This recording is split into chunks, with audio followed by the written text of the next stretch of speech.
now that we have passed through the items that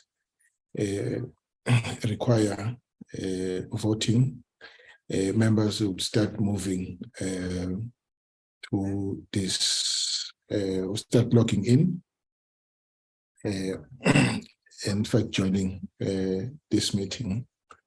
So, Mr. Rader, what is the situation with respect to the NCOP? Has it concluded its work?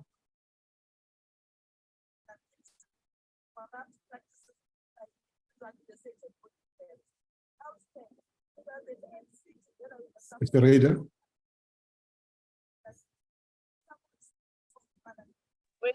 Chairperson, I can hear you very clearly, so it must be others that has got a problem. I suspect so. I was starting to get worried, Mr. Murray. Okay. Let me just check if we, oh yes, it looks as though we will have we'll have the quorum. All right, I think we can then start. Let me welcome all of you colleagues, and thank you for joining the meeting. I must apologize that we have had to delay the meeting by an hour. I asked Nandipa to communicate that to all the people who would be affected by the delay.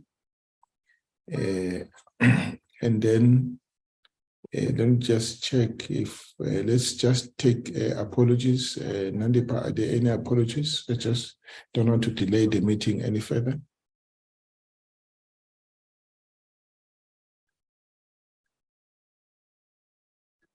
Chair, I've got 2 apologies from the minister who is sick and from the DM. He's in the house. He'll probably join the meeting later. Okay. No, all right. I understand. So, all right. Be that as it may, we can then go ahead. Let me just check if there are any apologies on the side of the department. I don't know who's leading the DOD tonight. Chairperson and honorable members, good evening. It's General Ramanchana. Chair, the only apology that one can give is that of the Secretary for Defense. And the Secretary for Defense, she has just completed the laying a daughter to rest and not very well at this point in time. So I will be representing the department chair. Other than that, there is General Sangwin. It's him and our colleagues from the Department of Defense who are in the Joint Ops Division, and they will be taking us through, Chairperson, once you are ready. Thank you very much. No, thank you very much, General. Welcome to you and as well as the team that is in the meeting to support you, General. We note the apologies and we convey our condolences to Dr. Kamede, as well as the members of her family on the loss of their daughter. Thanks for the information. All right. Colleagues, let's then move.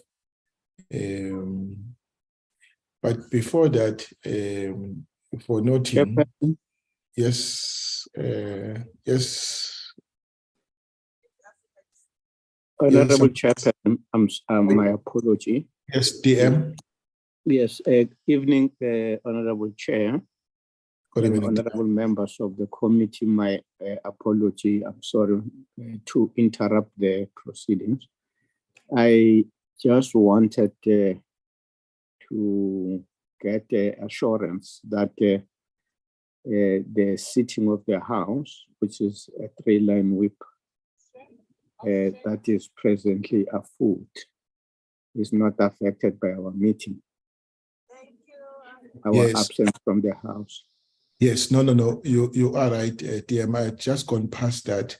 We've just passed through the bills. In other words, the items that would require voting, and now we're dealing with a motion. And yes, it would require it would require voting, but it looks as though it will get full concurrence of the House. It's about setting up of the oversight committee. There's no objection. It's just been recorded that there's no objection to it. It's a motion to set up the oversight, an oversight committee over electricity ministry and the department. So they've just passed through that now. They are now moving to the last item, is the debate on the on Africa Day. All right. So in that way. Thank you, Chair. Thank you so much, DM. For that clarity. Yes, my problem is that I only have one gadget here. Oh, and, yes. No, thank you so much, DM. All right. So having gone past that, but before we move to the third item, Nandipa, do you have the letter from the president with you? If not, I will just read it, but for noting, so that members we put it on the record of this committee, even though it did not emanate from this committee per se. I'll just give you the background to this letter. All right. Okay. A letter. All right. Colleagues, this is the letter from the president. It's dated the 18th of May. It's addressed to the chairman, to two chairpersons. Is the chairperson of the Joint Standing Committee on Intelligence, and Honorable J.J. Marke, and to myself, Honorable Sikaba, chairperson of the Portfolio Committee on Defense and the Military Veterans. The title of the letter is Decreasing Budget of the Department of Defense. The letter reads, thank you for your letter dated 70/23 on the above matter. The concerns outlined and related impact and consequences on our national security are also noted.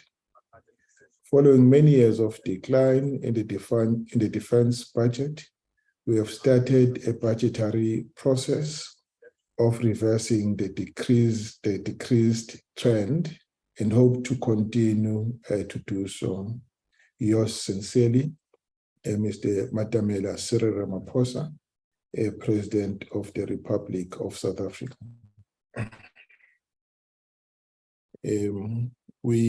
The two committees took an unprecedented decision to write to the president detailing the diminishing capabilities in the defense force and the impact that it has on the impact and consequences on national security, as indicated. So we our letter detailed the areas where the decline is clearly visible.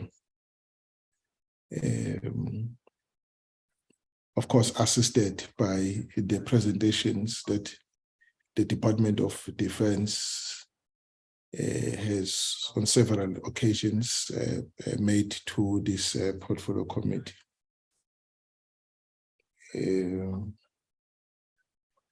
So we are pleased that finally the matter is receiving attention at this level.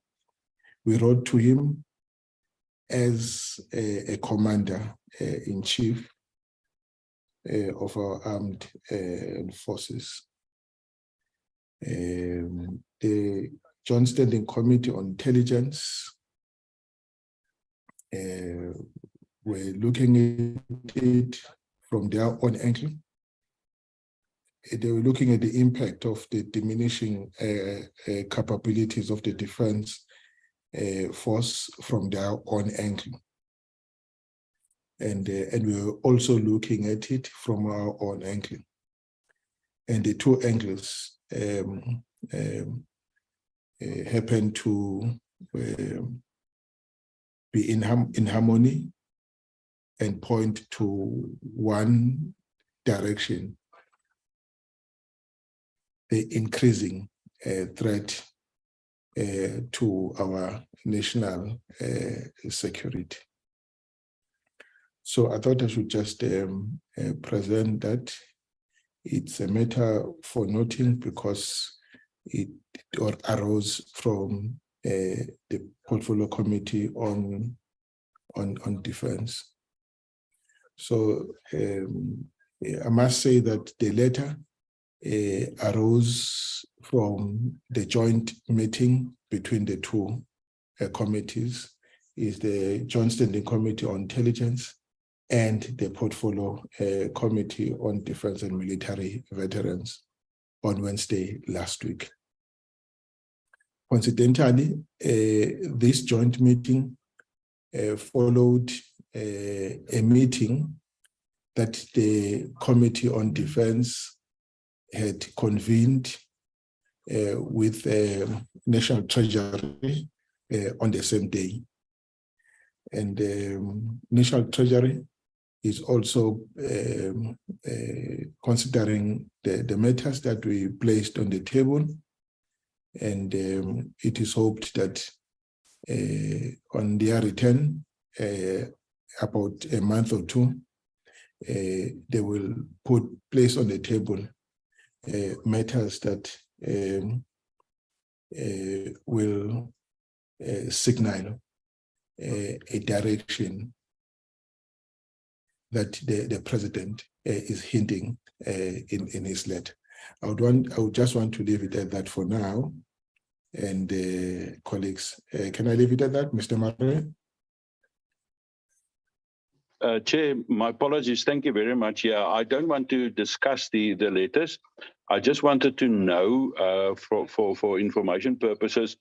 You will recall that I think the meeting felt that maybe a meeting by the two chairs with the commander-in-chief would be a good thing.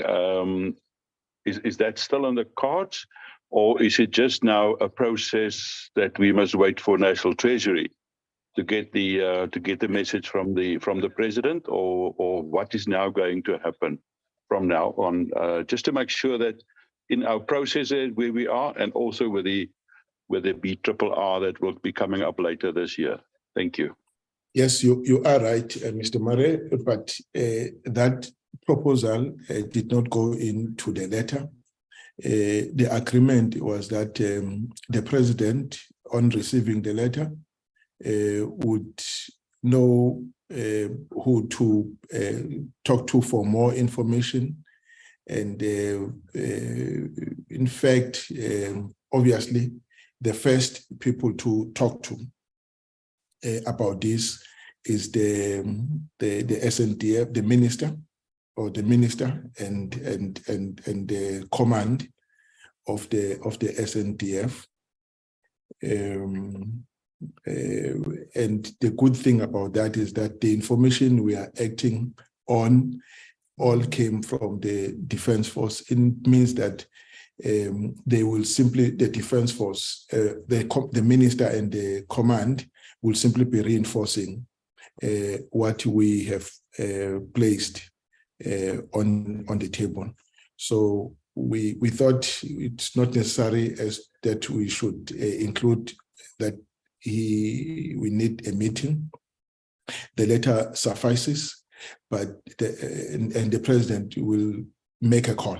We leave it to his discussion as to who he meets for more information on the matter. Mr. Maran? Thank you very much. Yeah, it was just for clarity so that we know, what to expect and what. So we must hold thumbs and hope for the best. And thank you very much. Thank you so much, Mr. Maran. All right, be that as it may, let's then quickly move to item number 3 and number 4.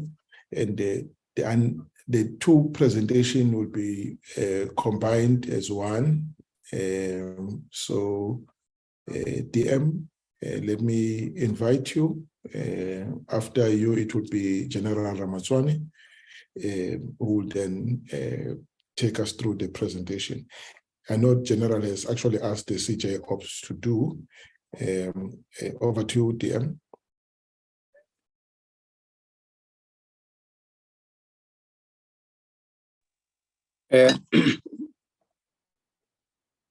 Honorable Chair, thank you very much once again to have time with the Joint Standing Committee on Defense.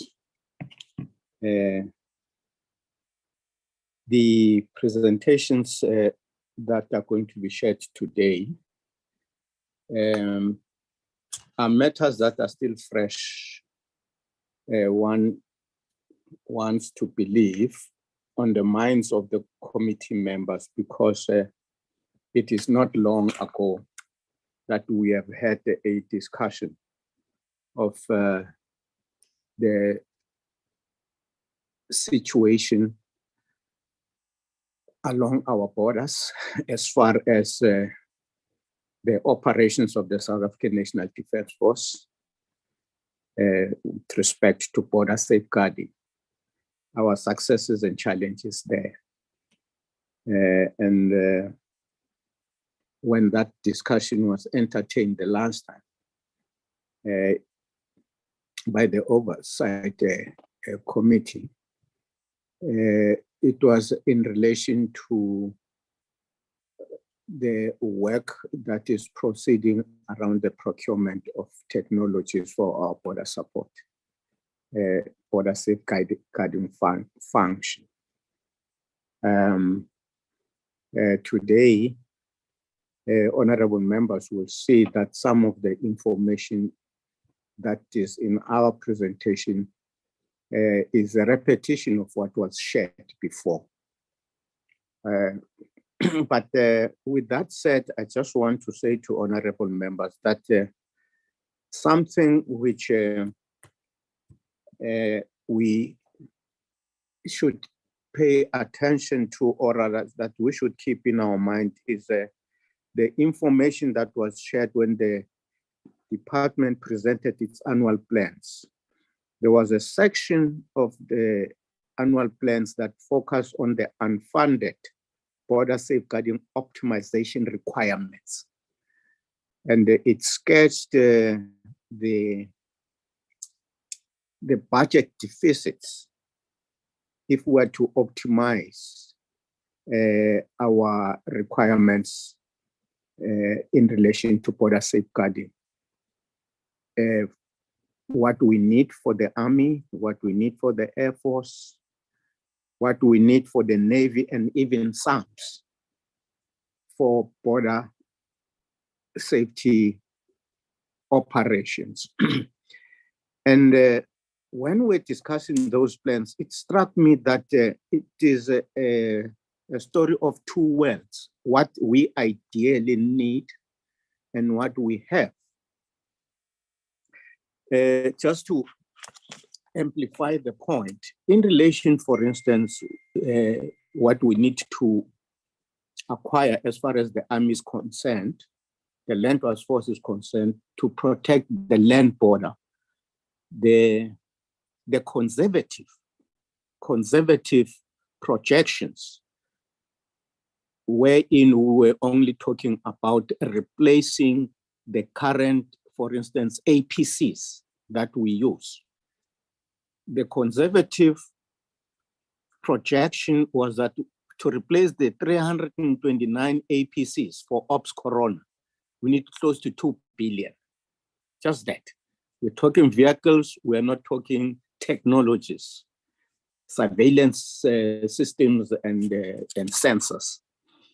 The blueprint, according to the force design that we have, says we need about 6.2 billion. So you can see how huge is the challenge of the under-resourcing of the South African Defence Force. When we talk Air Force, the helicopters that we have and what we need, helicopters for all different functions, including surveillance aircrafts and maritime surveillance aircrafts. When you look at the budgets there, it's huge amounts, we're talking billions, and we don't have those monies. When you look at the Navy, the 13 coastal radar systems that they say ideally we should have, and the UAVs that must support that, we are talking 150 million. So when you look at what SAM's medical support to these deployments would require, when you look at what Joint Ops on its own in terms of the joint tactical HQs that we must establish in the different sectors of border management, then you come to realize that item 2, the cooperation between BMA and the SANDF, unfortunately, the way it has been understood is, you can say it's misleading, because we talk about BMA as if BMA is going to address what we are unable to address as a result of this underfunding that I've just referred to.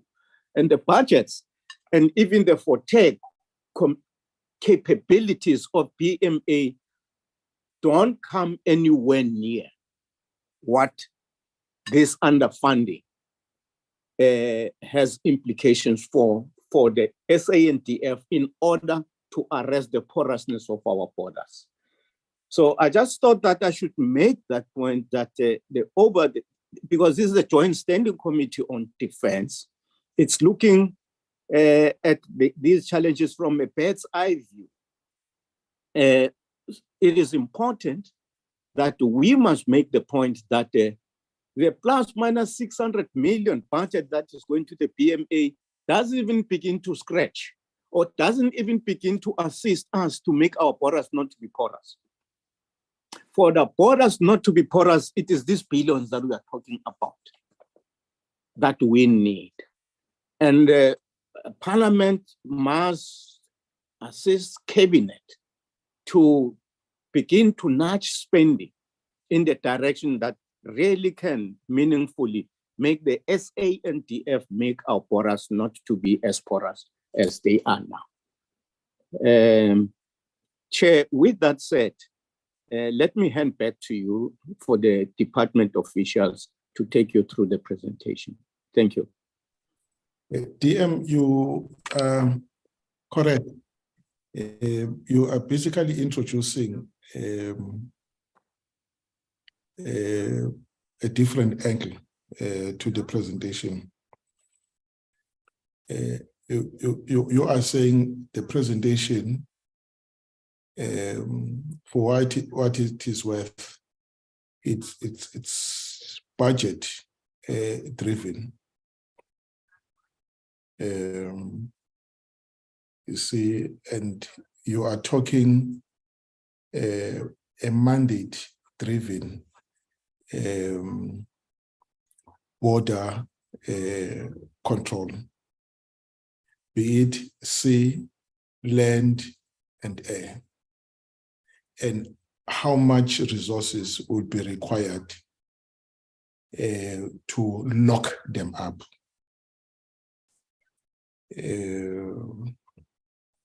That's the point you are putting on the table.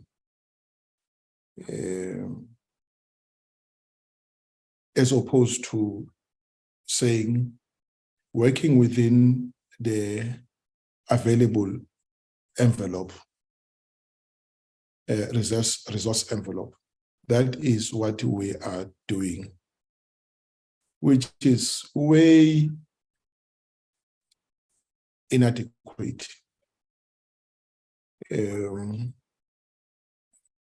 But for now, that's what we can work with. I think the department should start now to imagine just a situation like you are pointing it out, maybe updating the information as to, in view of the availability of technology that we did not have back then when we first made the appraisal of the situation, and how much resources we will need, and also taking into account the declining capability to be able to perform, to deliver on the mandate of the Defense Force insofar as border control or border safeguarding is concerned. And it's good that you have put that on the table, opening it up, the debate. Let's allow the Chief Joint Ops to do the presentation, see whether it looks at the mandate as it is currently funded, or the mandate as it is contained in the Constitution. We can then take it up from there. And I think it's clear. You have set the tone. Any member who wants to say one or two words before I allow the CJ up to to do the presentation? All right, CJ up. The platform is opened for you to take us through. General, do you want to say one or two words before the CJ Ops do the presentation? General Chairperson, thank you very much. Greetings to the DM, and I just need to say that I wouldn't want to waste time. The DM has really covered the department, and with your comments, I can only say, Chair, that the good news you have just given us are so much welcomed, and if anything, where I'm sitting right now, I'm very much excited about such good news, and we look forward. Thank you, Chair. My colleague is available, that is CJ Ops General Sangweni, and he is ready to take us through. Thank you, sir. General Sangweni, over to you, sir. Thank you, Chairperson. Good evening to you, Chairperson, and the honorable members of the Joint Standing Committee on Defense and Military Veterans. Please allow me to pass my greetings to the Deputy Minister of Defense and Military Veterans, as well as members of the DOD and the SANDF who are in attendance, for your knowledge as well, so that you are not surprised. There's a number of senior officers and generals who are in attendance from my environment. so that everyone is aware with what we are engaging with Parliament, and also to understand the role of Parliament as oversight. Then I will then commence with sharing the slide, the presentation rather.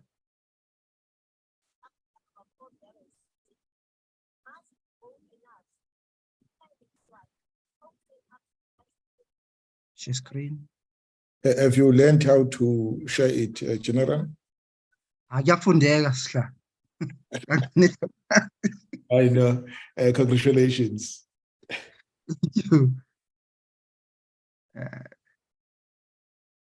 Yes, it's now visible. If you can do it in a presentation.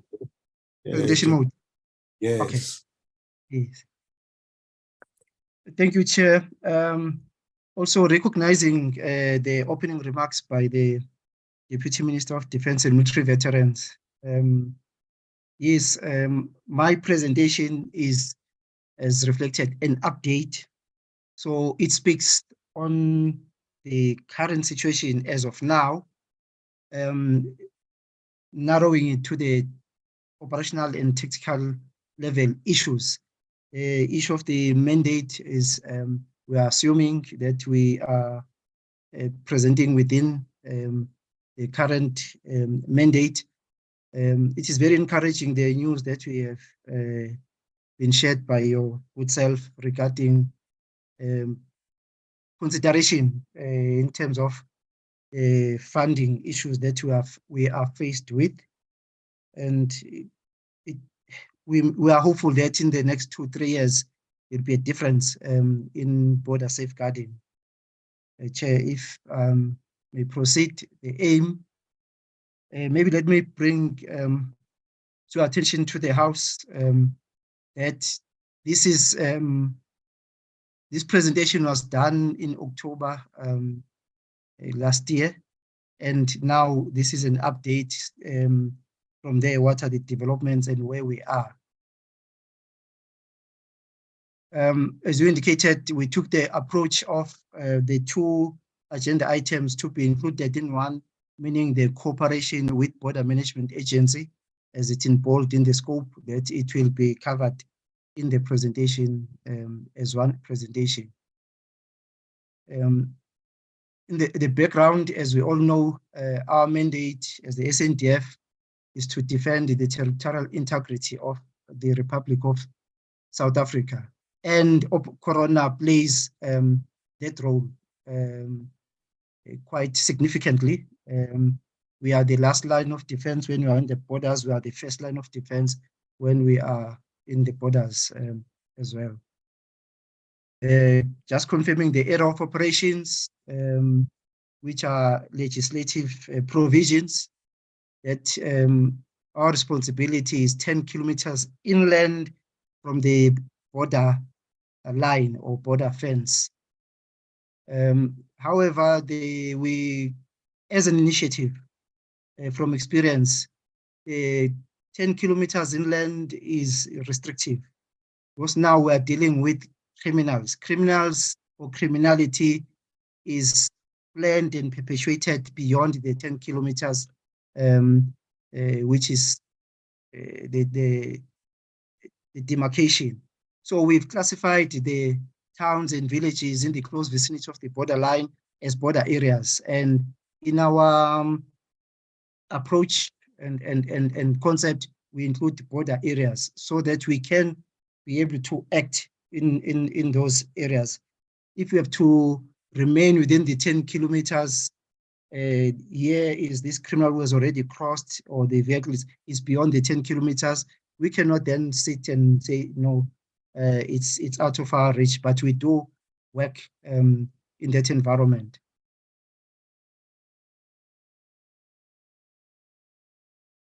We're just confirming here, border safeguarding, 365 days of the year deployment, 25 hours a day.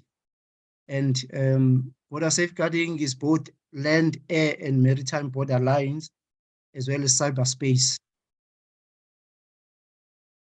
And we confirm in our concept that border safeguarding is the responsibility of the SANDF or the Department of Defense to protect the borderline outside of the port of entry or border post or border gate, as well as the maritime territorial waters.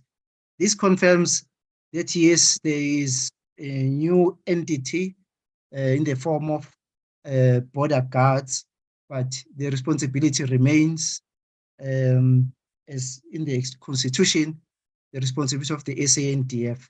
So what has to be done and what we are doing is that the border guards of the BMA have to work with the SANDF in the same fashion and approach as the SAPS work with us in the borderline. The responsibility remains that of the SANDF. As part of the concept is that SANDF elements, they will be deployed on the borderline and will continue working hard with commitment, dedication, and zeal to achieve the set objectives, despite the serious capacity challenges we are faced with. You will see, Chair and honorable members of the committee, that with even the issue of challenges with capabilities, we've included in a concept such that when we plan, we take cognizance, we accept, we do not necessarily agree, but we accept, and we have to make ends meet within what we have. The objectives: prevention, apprehend, and create a deterrence. It must be understood the objectives that we must achieve and we are achieving is to prevent illegal cross-border movements, we apprehend undocumented persons or criminals, and also create a deterrence to any possible illegal cross-border movement by means of patrols and dominating the area of operations. In the military, for us to succeed, area dominance is one of the critical milestones. Now, Chair and the House, this is the map depicting the area of operations. As you can see, starting from the north of our country, in Mosina in Limpopo, we've got 4 companies or subunits deployed. Then on the northeast, we've got Mpumalanga, where also we've got 5 or 4 companies deployed. And then in KZN, 3 companies. In the Eastern Cape, Maluti area, it's 1 company on the border with Lesotho. And on the other side, in the center, in Free State, we are also deploying 2 companies with the border with Lesotho, where we also deployed horses and as well as motorbikes, the specialized army elements, infantry army elements. Going further up, Northern Cape, we deployed 1 company covering the border with Namibia, and also in Northwest, a company deployed to cover the border with Botswana. The next slide, Chair, for those who have was part of the presentation last time, we've added this one where we're clearly indicating the maritime border line, where it starts from the corner with Mozambique, right up with the corner where the Western Cape ends in the Northern Cape. The area of operations, sea area in the KZN province, in the Eastern Cape province, as well as Western Cape province. In terms of maritime, we always say the east and the west coast. Now, I want to bring the House to the developments and future plans that we have as a plan to do our work in border safeguarding. But we want to appraise and that in our future plans, in the short term, we do not foresee the possibility of increased force levels as I have presented. So it is highly unlikely that we'll have additional force levels. So it will remain with the 15 subunits that we have. Furthermore, the maritime borderline domain, we are saying we are very hopeful and close to being confident that it will be improved, which will lead to a domination of the territorial waters where it will be effected. This is due to the acquisition of 3 new vessels by the SA Navy in the medium term. The first IMPV will be operationally deployed before the end of this financial year 2023-24, and there are possibilities that by then the second vessel will also be operational. As part of future plans and developments, we are saying work is underway to bring in technology in the form of sensors and radars as a force multiplier in the medium term. We say we are bringing in technology. It's more, if I can be more specific, what we call high-tech technology. There is also through initiatives where we are already deploying and applying low-tech technology, what we call the rudimentary capabilities, which is still technology, as if something was not there before and there is innovation, it comes in. To me, it is sort of technology. It might be low-tech, not gadgets and in connectivity and yeah, but it is still technology. We are considering that, and we are. It is bearing good results. Now, Chair, we took an approach again within our concept of optimizing what we have. The heading says optimization. We optimize what we have, which is not enough, but we have to be creative. And to mitigate the capability shortcomings, the area of optimization is to maintain and improve existing coordination, collaboration, and cooperation with other national and local government department, role players, and stakeholders. As an example, the SAPS, BMA, which came in now, and the DFFE, as an example, that we'll continue coordinating with them. The FFE mainly in the maritime space. We coordinate and collaborate with them in that space, the SAPS as it is known, and the BMA. We also, as part of optimization, maintain and improve coordination, collaboration, and cooperation with local traditional leadership in the areas, community forums, business leaders, farming communities, as well as identified private security companies.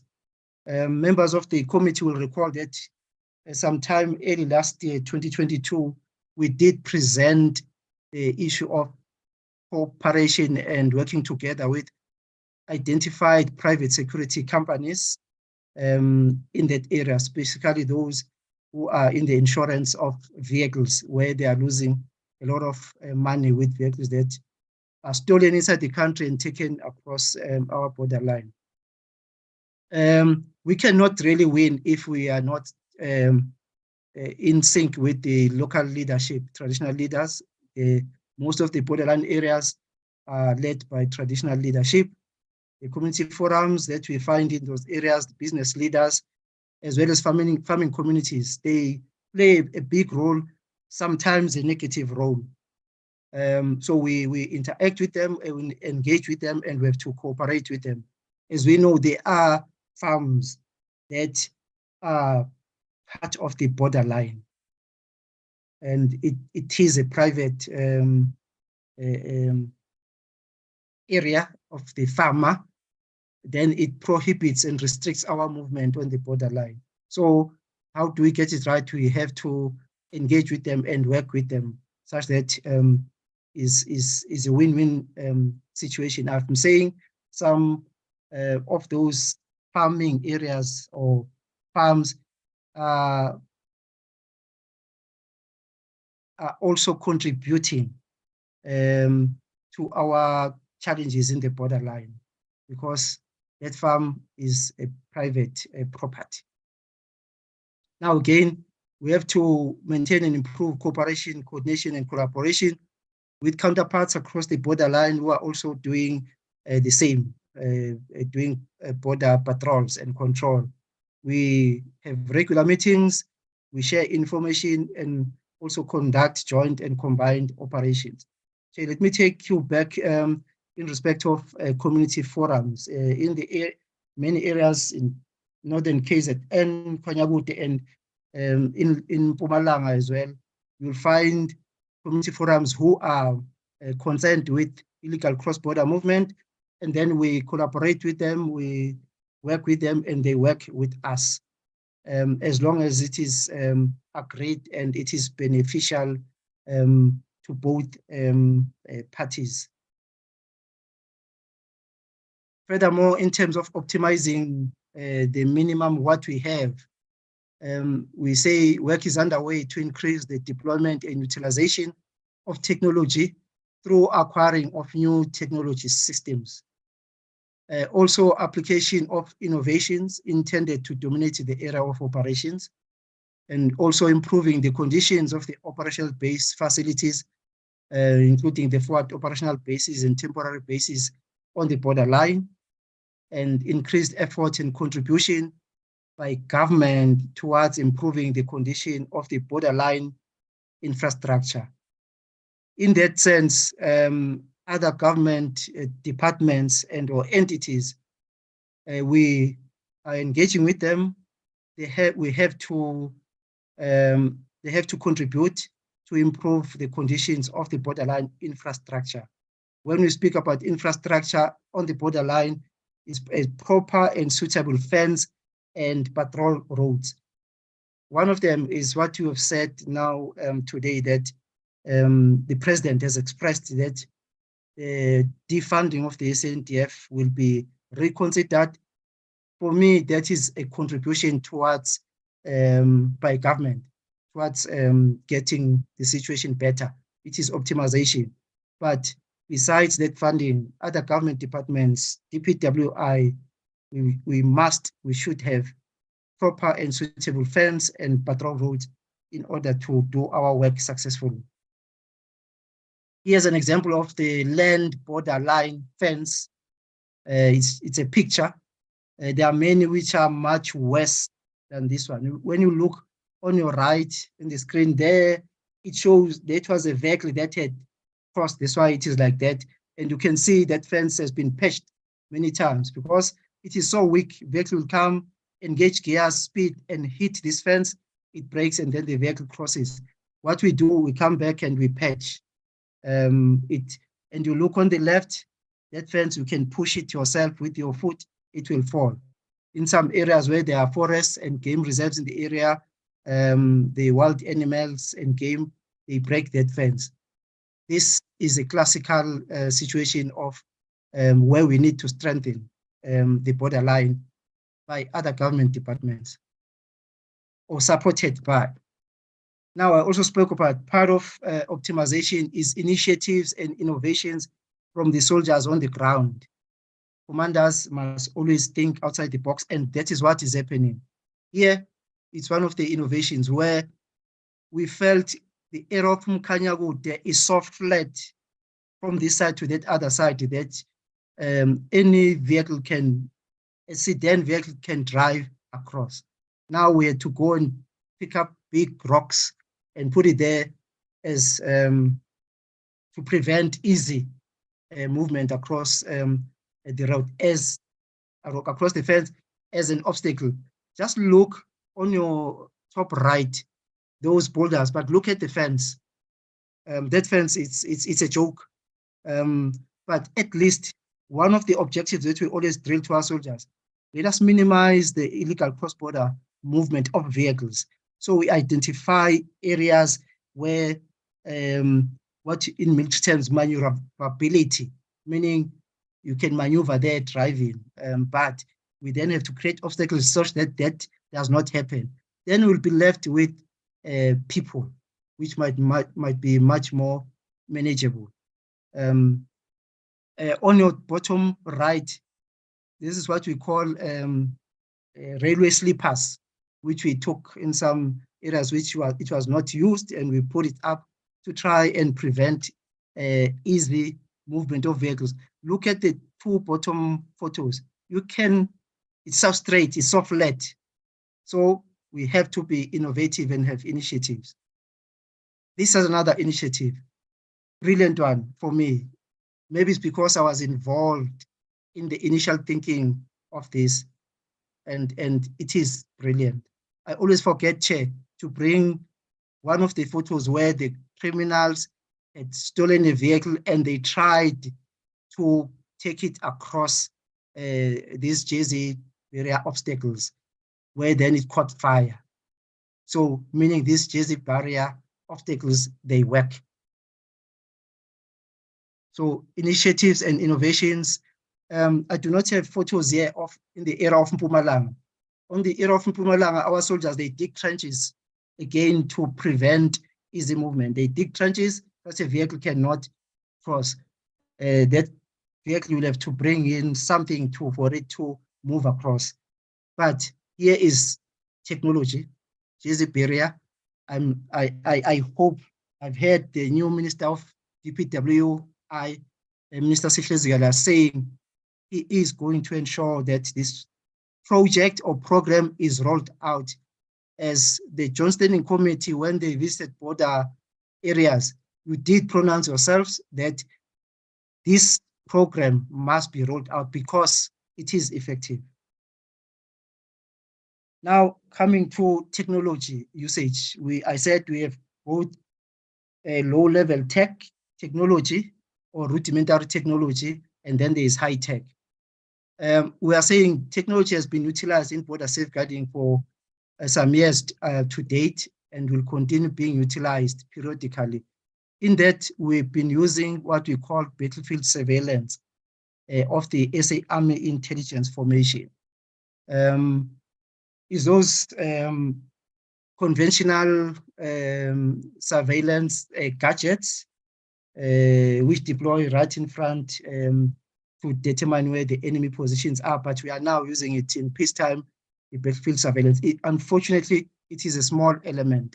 So we have been deploying it. We've deployed it in Limpopo, we've deployed it in Mpumalanga, we've deployed it in KZN intermittently. Most of the biggest time which has been spent is in Mpumalanga, in the area of the Kruger National Park.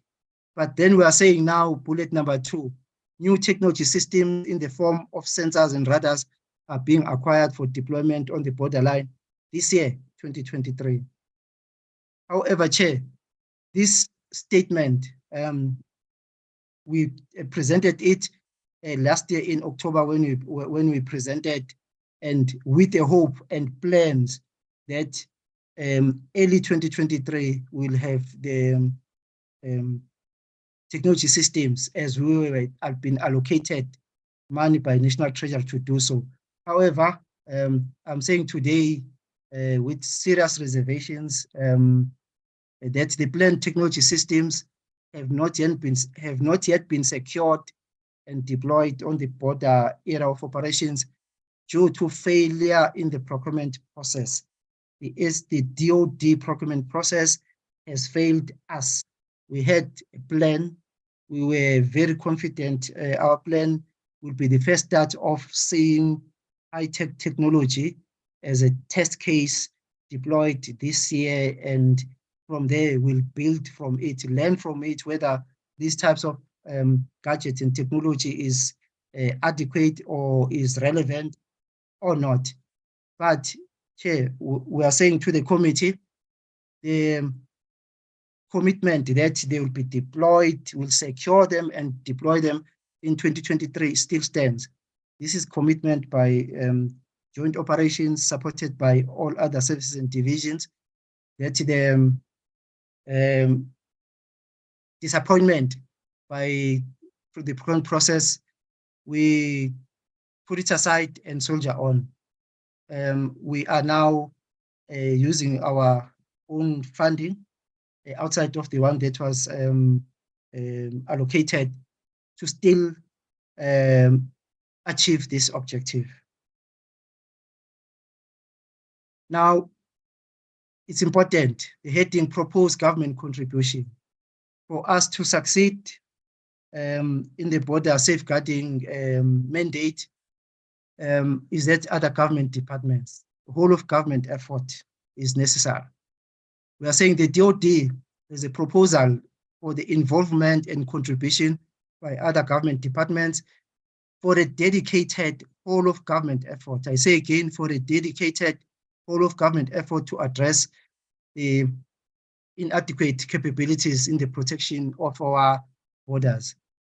Porousness, everyone we speak about porousness. So it requires a dedicated whole of government effort, because if we address this and succeed, it will lessen criminality or instability inside the country. So that is the proposal. And it's not quite a lot of what is required from other government departments. Bullet number 1, opening up or establishment of patrol roads along the entire stretch of the borderline. Along the entire stretch of the borderline, there must be patrol roads that make it easy for us to patrol. Secondly, consideration to establish a servitude area or restricted zone along the entire stretch of the borderline. These two, Chair, as I reflected that you will find households, you'll find farms that are on the borderline. Now, a restricted zone or a servitude area or patrol roads, if the entire government, they contribute, it needs negotiations for that space, which currently is private property, to become under the control of government by means of a servitude or patrol road or restricted zone. We are also, again, government contribution by adopting the KZN provincial government initiative of placing or installing barricades, which are jersey barriers, to make it difficult and or impossible for a vehicle to drive through across the borderline. So I'm very excited with the Minister Zikalala saying, yes, it's going to happen. These are just pictures and examples of where we are patrolling. Here's a poor fence, here's the forest to drive there with our vehicles that we have. It is very much difficult. So a patrol road will serve better. Chair, we're now getting to the successes of the quarters from October till now. We are going to cover the 3rd quarter and 4th quarter. I'll start with the total October to November 22. The total rand value of successes that were achieved is 260,436,597 rands. And that comes from confiscation of contraband goods, counterfeit clothing, narcotics confiscated, livestock recovered, stolen vehicles recovered. And with that, you'll see undocumented persons, a big number as well as criminals arrested, totaling of 94. And there's weapons, a total of 7 during that 3rd quarter. Here we see tangible successes, but also there's what we call intangible success. I'll get to that later, Chair. In the 4th quarter, the total rand value, 37,273,640 rands. Again, through confiscated contraband goods and counterfeit clothing, narcotics, livestock recovered, and value of stolen vehicles recovered. Total of 56 vehicles. In the previous quarter is 42, if I'm not mistaken. And then arrested 90 criminals. And undocumented persons apprehended 7,948. With that, Chair, the issue of deterrence. Here is rand value tangible, but the intangible is that when we have freedom of movement and patrol continuously, we create a deterrence, which is one of the objectives. Then it prevents anyone who wants to or intend to try and cross. we might not then use the 7,946 number that it is the only success. Those that we do not apprehend is because there's a deterrence. And so there is that intangible. And actually that is the best that we want to achieve, that our borders are not porous. No one must even try. They must say it's fortified. You cannot then easily cross. And by dominating the area of operations. Again, number three, three of the successes, we are bringing now the maritime environment. Again, the issue of deterrence. By patrolling our waters, we create a deterrence. Not necessarily that success will be tangible, that we arrested so many illegal fishing boats in that area. We call it Corona Maritime. We conduct patrols. So far, we are struggling. We do not have adequate capabilities in terms of vessels to patrol. We are hopeful that the status of serviceability of our vessels is going to improve going forward, and the acquisition of the first 3 IMPVs. And we are hoping in future we'll have another 3 to cover the Western Coast. For now, the 3 will make a difference in the Eastern Coast, but we need more. So we're able to, from last year till this year, to have Corona Maritime patrols in the Western Cape from February to March 2022. Also in the KZN area of operations from May to June 2022. And again in the Western Cape in July to August 2022. Indications are that now, since August, we were unable to patrol our waters. Chair, now coming to that agenda point of that you needed to find out what is the level of cooperation between the SANDF on the borderline and the BMA. We are saying here the implementation protocol between the DOD and the BMA, which regulates and guides the cooperation and working together at the borderline in the same area, was drafted, agreed upon, signed, and is operational. The 2 entities or departments, if I can say so, agreed on the implementation protocol. It was a long drawn engagement because it is now not necessarily in the BMA per se in the port of entry, but on the borderline, we had to get it right. So information protocols were agreed upon. Furthermore, I'm saying cooperation between the DOD and the BMA is currently in place with cordial relations and no challenges thus far in terms of the borderline where we work together, 2 elements that both have got weapons. We are saying the SANDF is participating in the BMA-led National Border Management Coordinating Committee, indicative of our cooperation with the BMA. Furthermore, we issued a directive to the SANDF members deployed on the borderline to provide guidance on the tactical interaction for cooperation and coordination with the BMA border guards at the borderline, where it is either at the border gates itself. So because 2 elements, both having weapons, it has to be a clinical coordination and tactical interaction. One cannot go to another one's area without confirming.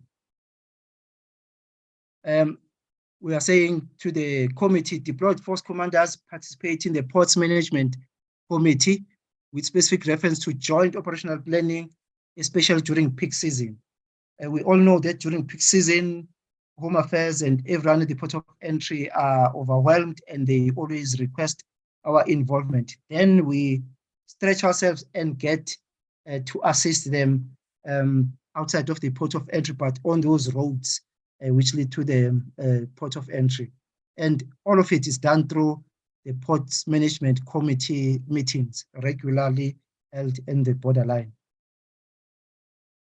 Furthermore, just to bring into attention that the border guards are deploying inside the port of entry, that is their area as part of the BMA. Also 10-kilometer radius around the port of entry as their mandate. Left and right of a port of entry or border gate, they've got 10 kilometers. That is legislatively the responsibility of the BMA and or the border guards. But also furthermore, the BMA border guards now, they are deploying at what is called or classified as vulnerable community, vulnerable areas. They call it vulnerable areas, which simply means the community crossing points or V-gates. Community crossing points or V-gates.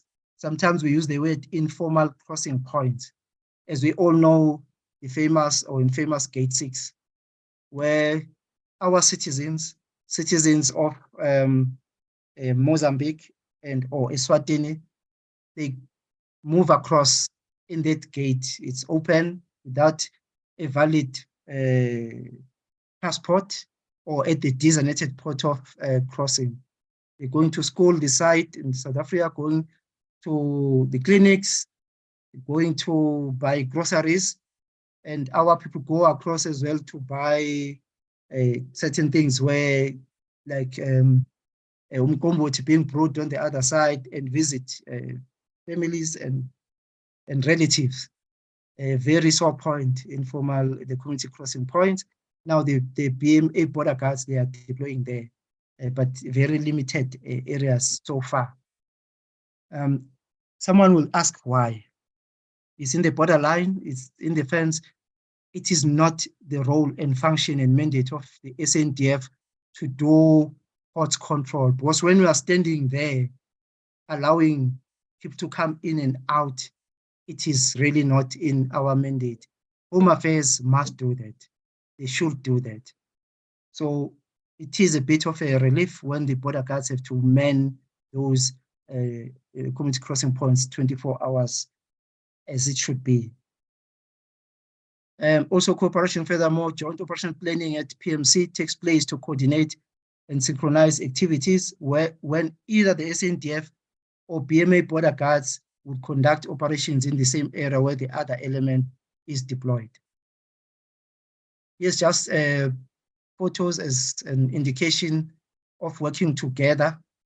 On your left, the two soldiers there on the rail track on the top next to the border gate.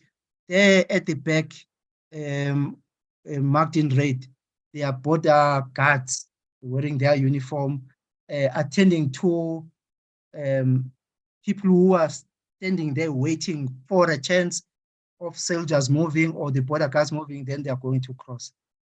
And also below the rail line at the bottom, us soldiers, because we've been there for quite a long time, we know what is happening, and we are dealing with these step ladders that are put there by zamazamas and gomagomas to take the people up or down to cross.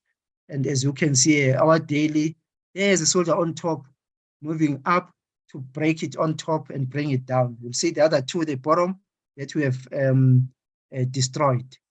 This is what we do, and in assistance of the border guards. As the border guards increase their numbers, then they will have to take responsibility of this area, because it's just at the port of entry itself. Now, their current deployments, just to praise the committee, in the Eastern Cape, they are deployed at Kacha's Neck, the BMA border guards, in the Free State, in Maseru Bridge and Fixback, KZN, Ossie Bay and Sunny Pass, in Mpumalanga, in Oshuk and Komati Port, and in Limpopo at Bait Bridge. That is their current deployment, the BMA border guards. In conclusion, Chair and honorable members of the committee, we are confirming again that SANDF force elements deployed on the borderline will continue working hard with commitment, dedication, and zeal to achieve the set objectives and continue making a difference despite the serious challenges that the DoD is faced with, and continue making a difference despite the serious challenges the DoD is faced with. Luckily, many of the members of the committee have been on the ground and have seen the soldiers. That it is a difficult environment, inadequate capabilities, but they are making a difference.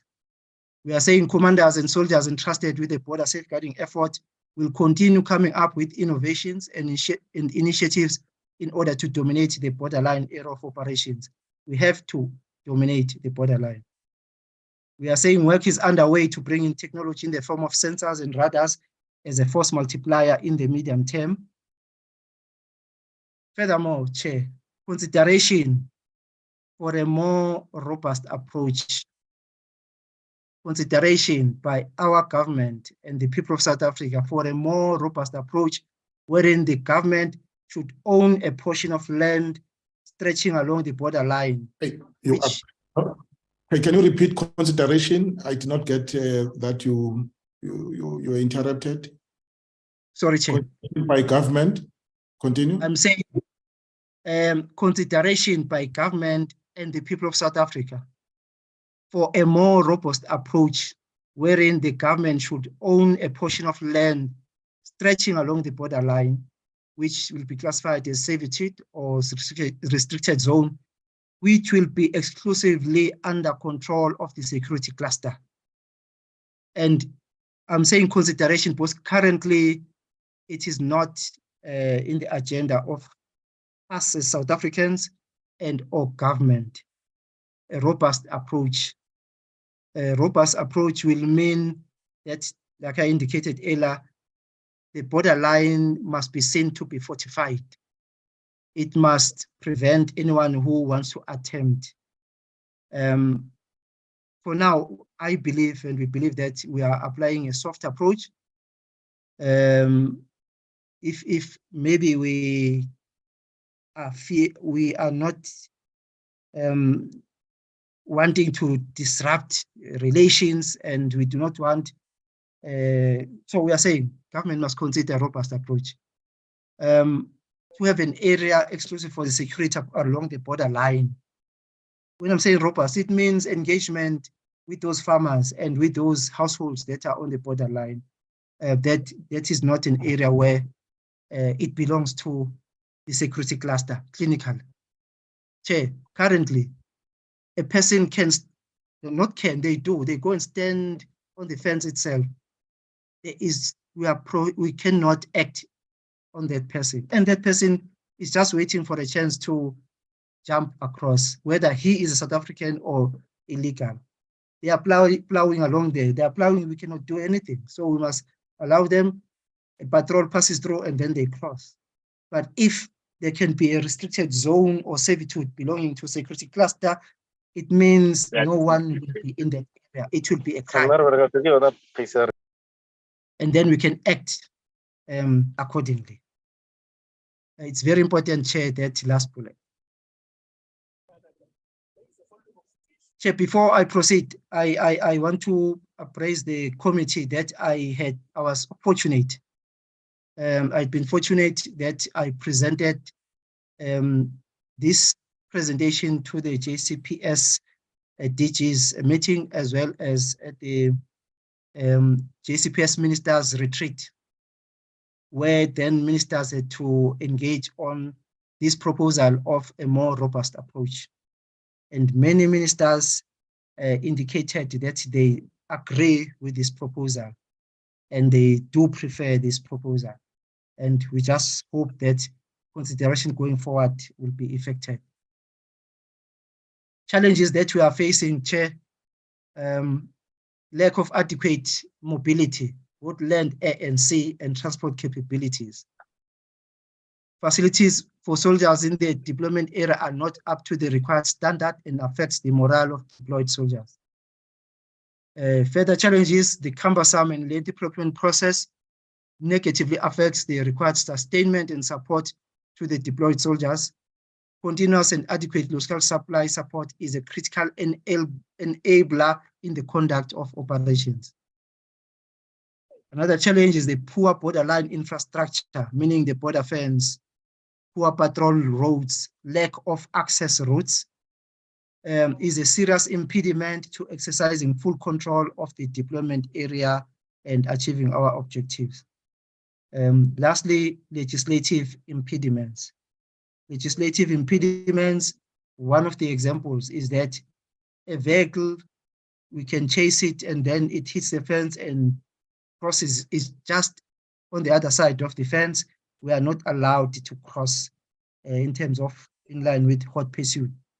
The criminals, they will cross the fence, stand aside, smoke and wave to us and party because they know we are unable to move across. Those are one example of legal impediments. Chair, this is my presentation updating the situation of border safeguarding currently from the last third quarter and the fourth quarter. I submit, Chair.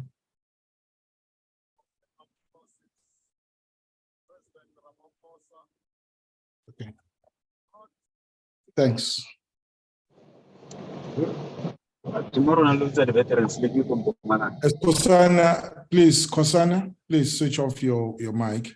It's the second time that you patch into the meeting. All right.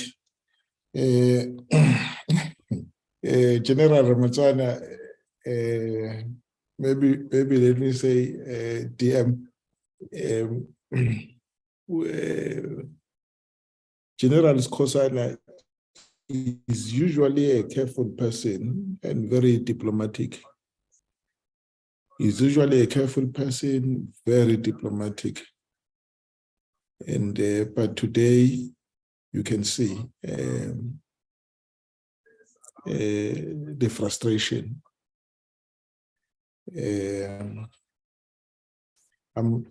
This is what he says.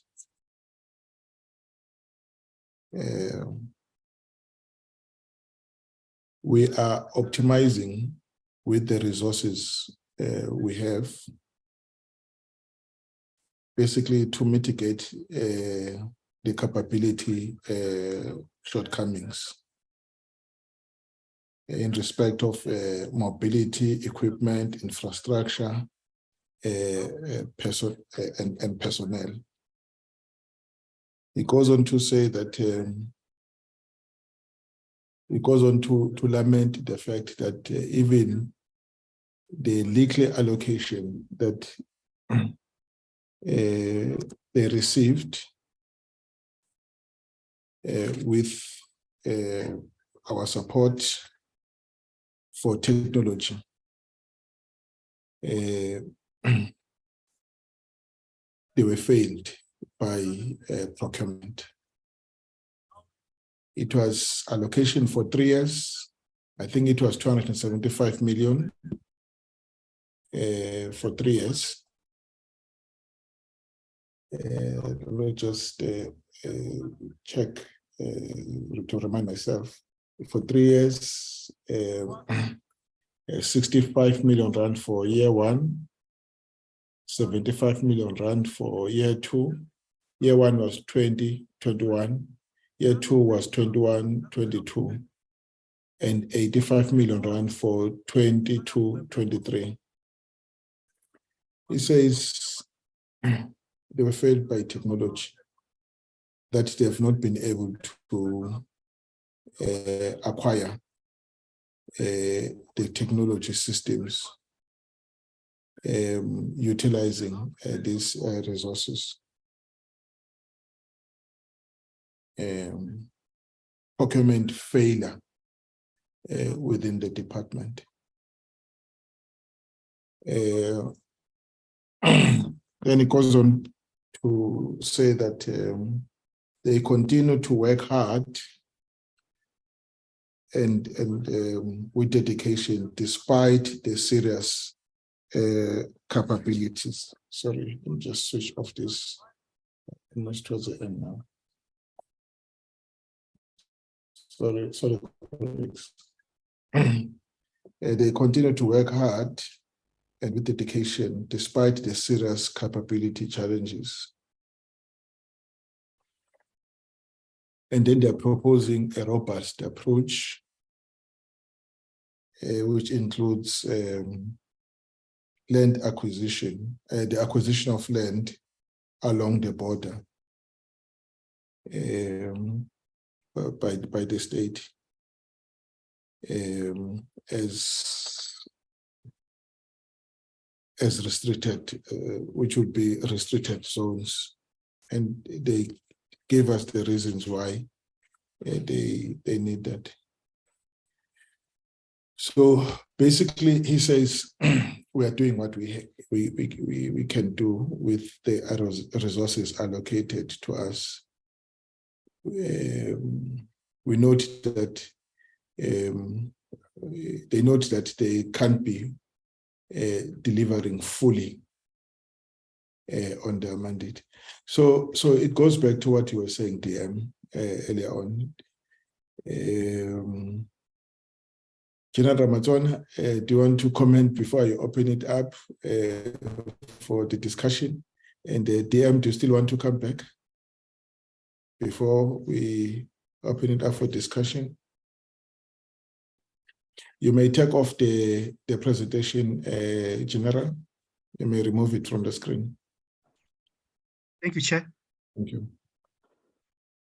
Chairperson, if I may, Chair. Yes, sir. I think what we have done, if I remember correctly, it was in April. I cannot recall the exact date, where we had an interaction with the PCD in terms of a border optimization plan, where we were showing the newly allocated funds, what's going to happen with it, starting from the Navy to the SAF, and part of that was with regards to the borderline, the technology and mobility packs. Now, what we did indicate there to honorable members was the fact that that whole funding for that, we have requested, and luckily National Treasury did not have an issue with it, including our own finance, did not have an issue with it, to say that we better get the money into as the SDA funding. Because if it is left there, the market has changed. There is time that is getting lost on new acquisitions or on new procurements that we want to get into. And that was granted. So what will happen is this is going to assist us to make sure that we can now get things, should there be a bit of challenges in that procurement space, that we still have the funding with us, and that we are then able to pay and to get whatever that we will be looking for. And that is part of that funding which we have indicated to say that it has now been placed as the SDA funding.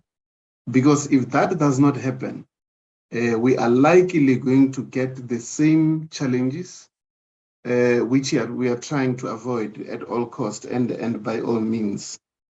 And so there is quite a need for us to make sure that we expedite the minute we start with this, we expedite the procurement of the whole and within the SDA. That gives us the leverage. And I don't think and I don't foresee that we are going to be having the challenges which has been alluded to by CJ Ops.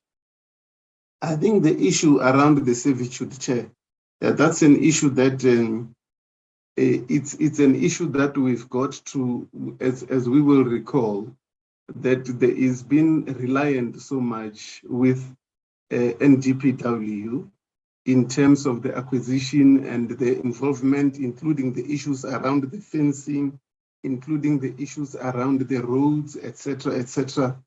And this is a space that we have always found to very difficult to move forward with.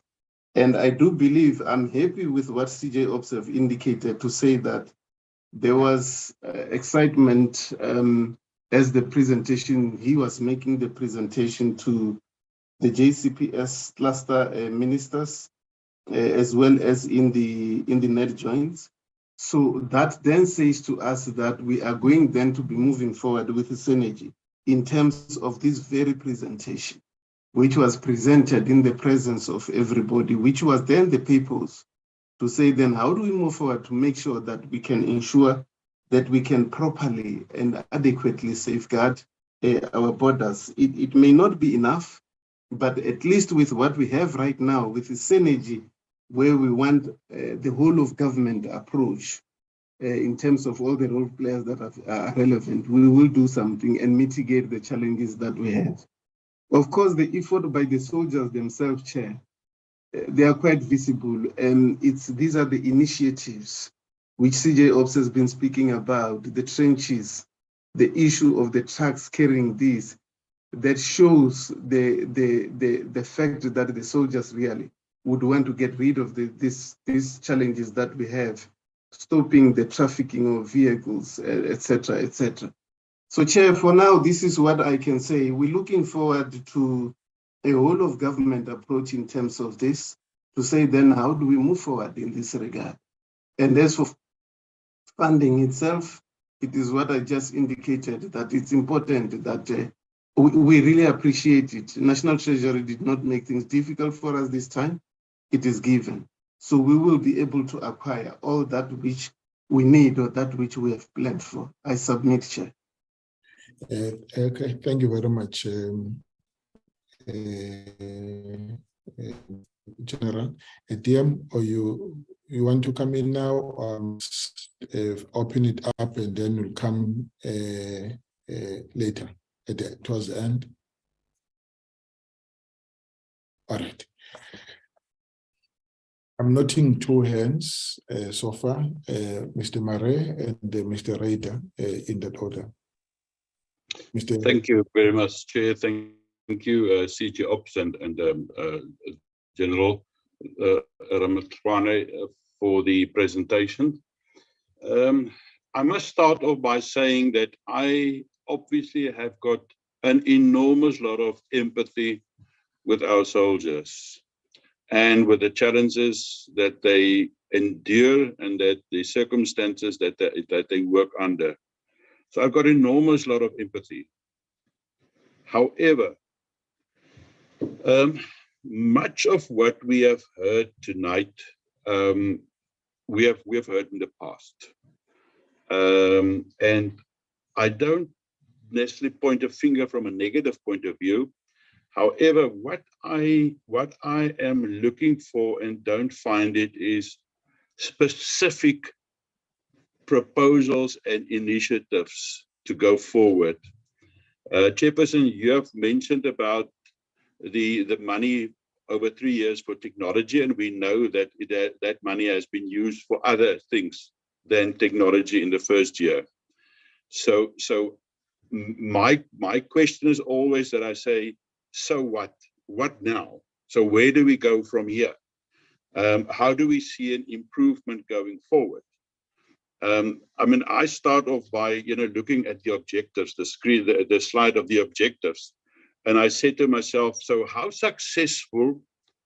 And maybe CJ Ops can comment on this. How successful does it think we are in terms of our objectives to prevent, to apprehend, and to create a deterrence? And I'm asking this question knowing that we have only got 15 companies, knowing that we do not have the right armored patrol carriers, knowing that we do not have the technology for a 24/7 observation and surveillance of the border area, knowing that we do not have the air platforms to support the soldiers. So I'm asking myself, so to what extent do we feel that we are successful in terms of the objectives? And I think back to when we visited the Air Force Base Waterkloof, that whole expo, and our visit to Henselt.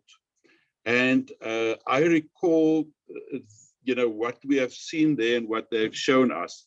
And I ask myself, to what extent will we be more successful in our objectives if we can have a 24/7 night vision, radar, and high technology surveillance and observations, because we know that that is not happening at the moment. And in my view, that is part of the money that we got from National Treasury to invest into technology to help and assist us as force multipliers. And I don't see that. And my first question is, basically, how successful are we? And will these kind of technology, like what we have seen and experienced, will that assist? And to what extent will they use the money that has been basically set aside and that will now be going to SDA or move over to SDA, as the General has said? To what extent will we be able to acquire technology like that? I also want to know about the technology that they say that we have used, like the UAVs.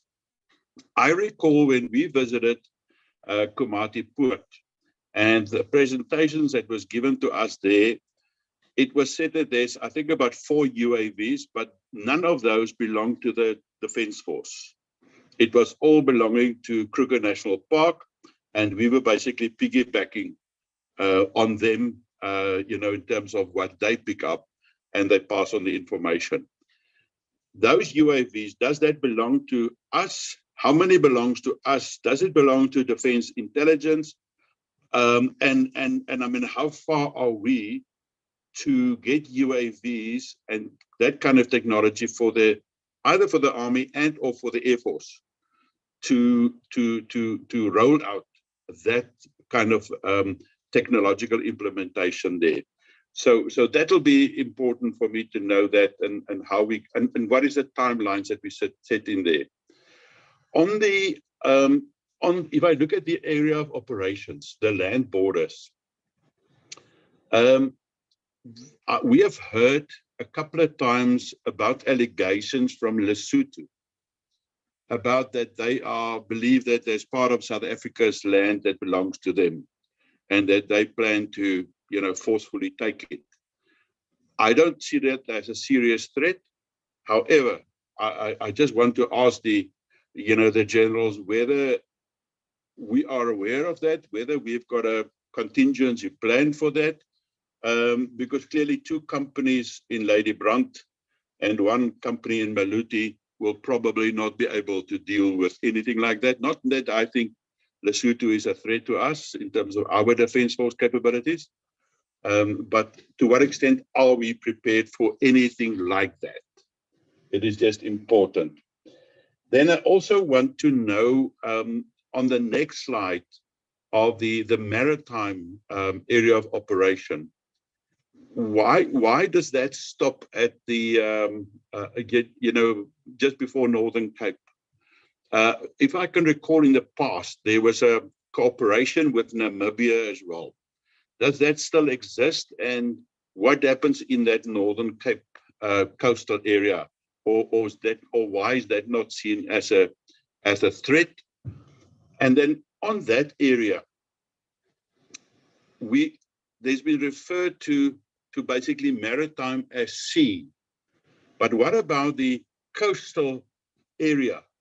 That is a land area, because we've got our 15 companies, on the borders of the other areas. But this whole coastline, which is much longer than the land border, we have got only some vessels sometimes. And other times there are no people or soldiers on that coastline, on the land, if I can use that phrase. Are we looking at that, and to what extent will we be able to look at that and those responsibilities as well? When you look at that coastal area, that maritime area, is that only the high water mark that we are referring to? So in other words, close to the land area, or to what extent is that covering our EEZs, our exclusive economic zone, and then also those areas that we have got international treaties on that we are responsible for? because that obviously is a much bigger area, because we know that our maritime area that we are responsible for is 1.5 million square kilometers, which is vast, vast, vast. I also want to know on the, if I look at that slide number 9, where they are referring to the increase of the subunits, which we know it's not only highly unlikely, it's not in a medium-term budget. So for the next couple of years, there will be no extensions to the 15 companies, although we all agree that it needs to be more. We also know that in the previous time, there was a big excitement about the potential to replace the APCs.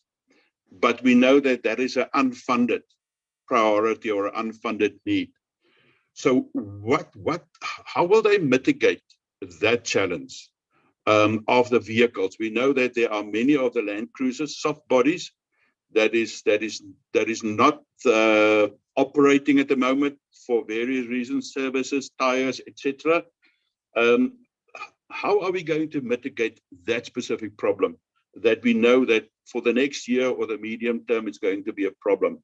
On the maritime, I'm glad that the CG Ops has referred to only one will be hopefully operational by the end of this year, financial year, because that the first sentence of that second paragraph is it gives the impression that we are going to see a vast domination improvement.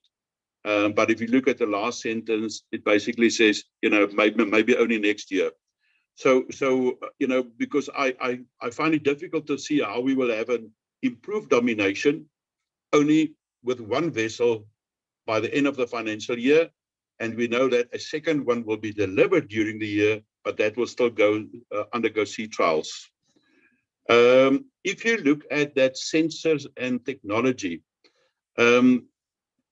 what is the kind of technology that we are talking about? I know that sometimes you don't want to give all the details, but that we just get the impression of what is that technology and the radars that you are talking about, and whether that will give us that 24/7 kind of observation.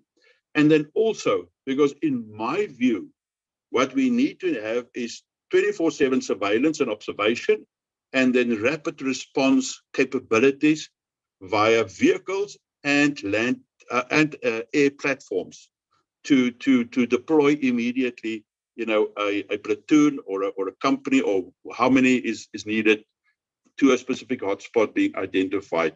So we'll be able to deal with that. If you look at the optimizations, I see more a status quo there, because I don't see the improvements that every point says maintain and improve, but I don't really see improvements. I only see maintaining the status quo. So if I understand that incorrectly, please help me in that regard. On that second page, I want to ask about especially those borderlines. My problem with the borderlines is the Jersey barriers is fantastic, but that's a KwaZulu-Natal government initiative. It's not a DPWI initiative. It is not none of the other provinces are doing that initiative, and it's not a Department of Defense initiatives. So how will we be able to duplicate that kind of example to other areas as well? And then when you look at the fence, those pictures that we have seen, and we know that is kind of agricultural fencing. So you cut it very easily, or people get over it. So what is the recommendations in terms of a border fence?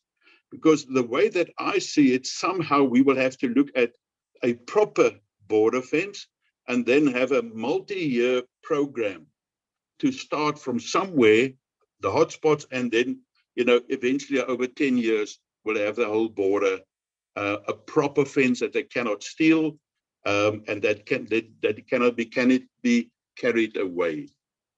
And then who will be responsible for? And I'm asking the question because in the previous regime, the Department of Defense was responsible for that border. Mr. Murray, just because be careful of time. You have taken 14 minutes. Okay. Continue. Oh, my apologies. But this is such an important one. Okay, but I will now chase on. So I just want to know who will be responsible for, because if it is the Defense Force, we can plan for that and we can make sure that there's equipment, graders and stuff to maintain the roads. But if we are constantly depending on someone else who sits in Pretoria in an office that must decide on whether a road is provided in Limpopo or in Mpumalanga, it's going to be a problem. Then when I go further on, I just wanted to ask. You really want to take more than 15 minutes? I'm in my last minute, sir. In my last minute. I'm just going to see where I can cut. Okay, just on the challenges. Maybe it's a repetition, but those are the challenges that you've identified. And I would very much like to hear from you guys in each of those cases. What are how can we resolve that? And how can we as a committee play a role? Whether we must have a meeting with DPWI, whether we must deal it within our BRRR process. But we have to come up with a plan that we can contribute over the medium term, and it must be measurable, that we can come back each quarter or each year to say, these are the objectives, how far have we gone, and what are the barriers still. Thank you, Chair. There's yeah. I will stop here. Okay. I will stop here, but just on the last one, on the robust plan, that is actually where that must come in, because by buying in, that's only words. We need to see, implementable plans. Thank you very much. Thank you, Mr. Rader. Thank you, Mr. Murray. Mr. Rader. Thank you very much, Chair. I'm sure you are covered. Whoops, Chair. Thank you very much. My questions, Yara. First of all, related to the force multipliers in terms of technology. And would love to hear more about that. I think Mr. Murray covered it well. But the two following questions is the state of the vehicles that are being used to assist with the patrolling of the border and other equipment. So if you can just maybe give us an indication. We've heard from the Navy, we've heard from the Air Force about the state of the equipment and the maintenance. Perhaps we can get an indication in terms of the deployed armament vehicles and other equipment that has been sent out to help the men and women protecting the border. That's the first question. The second question, Chair, relates to the Border Management Authority. And I'd just like to hear the impression. I noted from the presentation that there's cordial relations. Things seem to be going well. But I'd like to just hear, is the BMA having any sort of an impact? Have they lessened the responsibilities of the Defence Force? What are they doing? Are they having their intended impact and effect? Thank you, Chair. Thank you very much. Mr. Shelembe, I'm sure you are covered. It's your turn. No. Go back. Okay. Chair, well, I don't have much, but Chair, I'm worried about the priorities of the department, because to me, if they say the priority is about the protection of our borders, now they say, they have a problem when it comes to the patrol roads along, at the boundaries. Now they say, they need sort of like, having their roads, to patrol. Now I'm asking myself, because I think when we had that, what you call this thing they had there in Richards Bay, where they were showing us all their equipment. I saw, a number of big machines there that can be used, to clear the roads, on the border lines. I'm asking myself because, Chair, not myself, I'm asking him, we have seen that, these machines are sometimes used, to build bridges, within the country. Now I'm checking what is the priority. Is it, to clear, to use those machines to make sure that they, they clear, to do, the establishment of those patrol roads, or, they prioritize, the work that is within the country. I just want to know from there, because if, the budget, like now, you saw, the letter from the president is not promising that we may get more money, but now trying now to, cut down the cost. Isn't that maybe they need now to prioritize the issue of the borders using, our equipment instead of using them internally? Then the second one, Chairperson, I like, the one that, Sihle Zikalala has promised about, the extension of, the Jersey barrier fencing. But if maybe you can tell me what is Sihle's perception on that? Is it going to be sort of, from Mozambique right down, to Zimbabwe? Just maybe. Wait a minute. Are you not posing the question to the wrong people? No. So, Chair, I'm not the wrong person. He says, Sihle Zikalala, has promised, that he will do, that Jersey barrier. Now, what I want to know, is it just for there at the Mozambique and KZN borderline, or is it going to extend towards, the Zimbabwe? So he, mentioned that when he was doing the presentation, that Sihle Zikalala promised, on behalf of the Department of Public Works. That is why I'm asking that one, Chairperson. So, and the last one, I don't know if, there are, any positive news about the issue of, the crossing over our servitude that's between Swaziland, the schools from children coming to schools in KwaZulu-Natal. I don't know what's happened, because I heard there was a challenge, whether this thing is still now going on, that no solution is being proposed to stop, the in and out without, permission. Maybe I think I'm fine with those, Chairperson. Thank you. Thank you very much. Mr. Motsomai. Thank you, Chair. Yes, sir. Yeah, Chairperson, I heard you were mentioning something about, the money. And when you pass the military veterans, sometimes you will find their cars. They're using the old cars, and sometimes they are broken within the road. Then you ask yourself, why don't we buy or fix new cars? What's happening when these people, they are in Mozambique, or when these people, they are out of the country somewhere else? You will find them that maybe they are having a very serious problem. Chairperson, we were visiting Richards Bay last time. There was a camp that they mentioned something about the camp, where I want General Muswana just to explain, Muswana, to explain to me what had happened with those arms which were stolen. Because they said there were some arms that were stolen, and did those arms recovered or not? And lastly, Chairperson, when we are in the parliament, usually we hear a lot of people, especially the opposition parties, they will mention something about the cadre employment, not the Askaris employment. And you will recognize when they mention something about the cadre employment, they are talking about the military liberation cadres who were fighting the system during the liberation strike.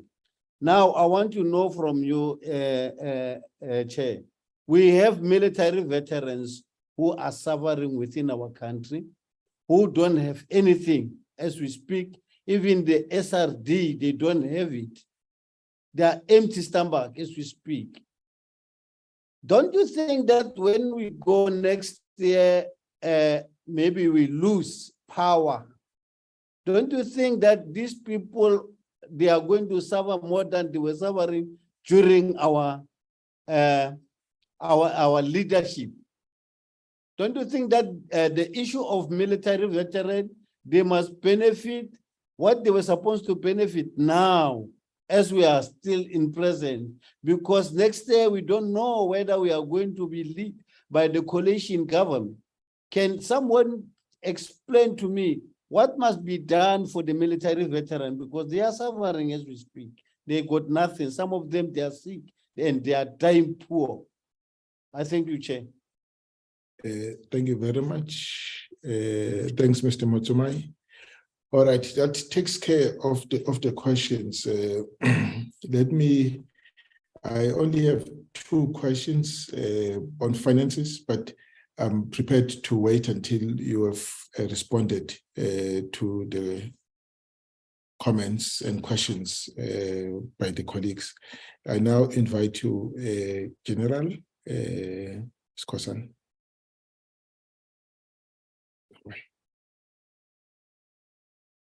Thank you, Chair. General Sangweni. Yes, over to you, sir. Okay, I got advice.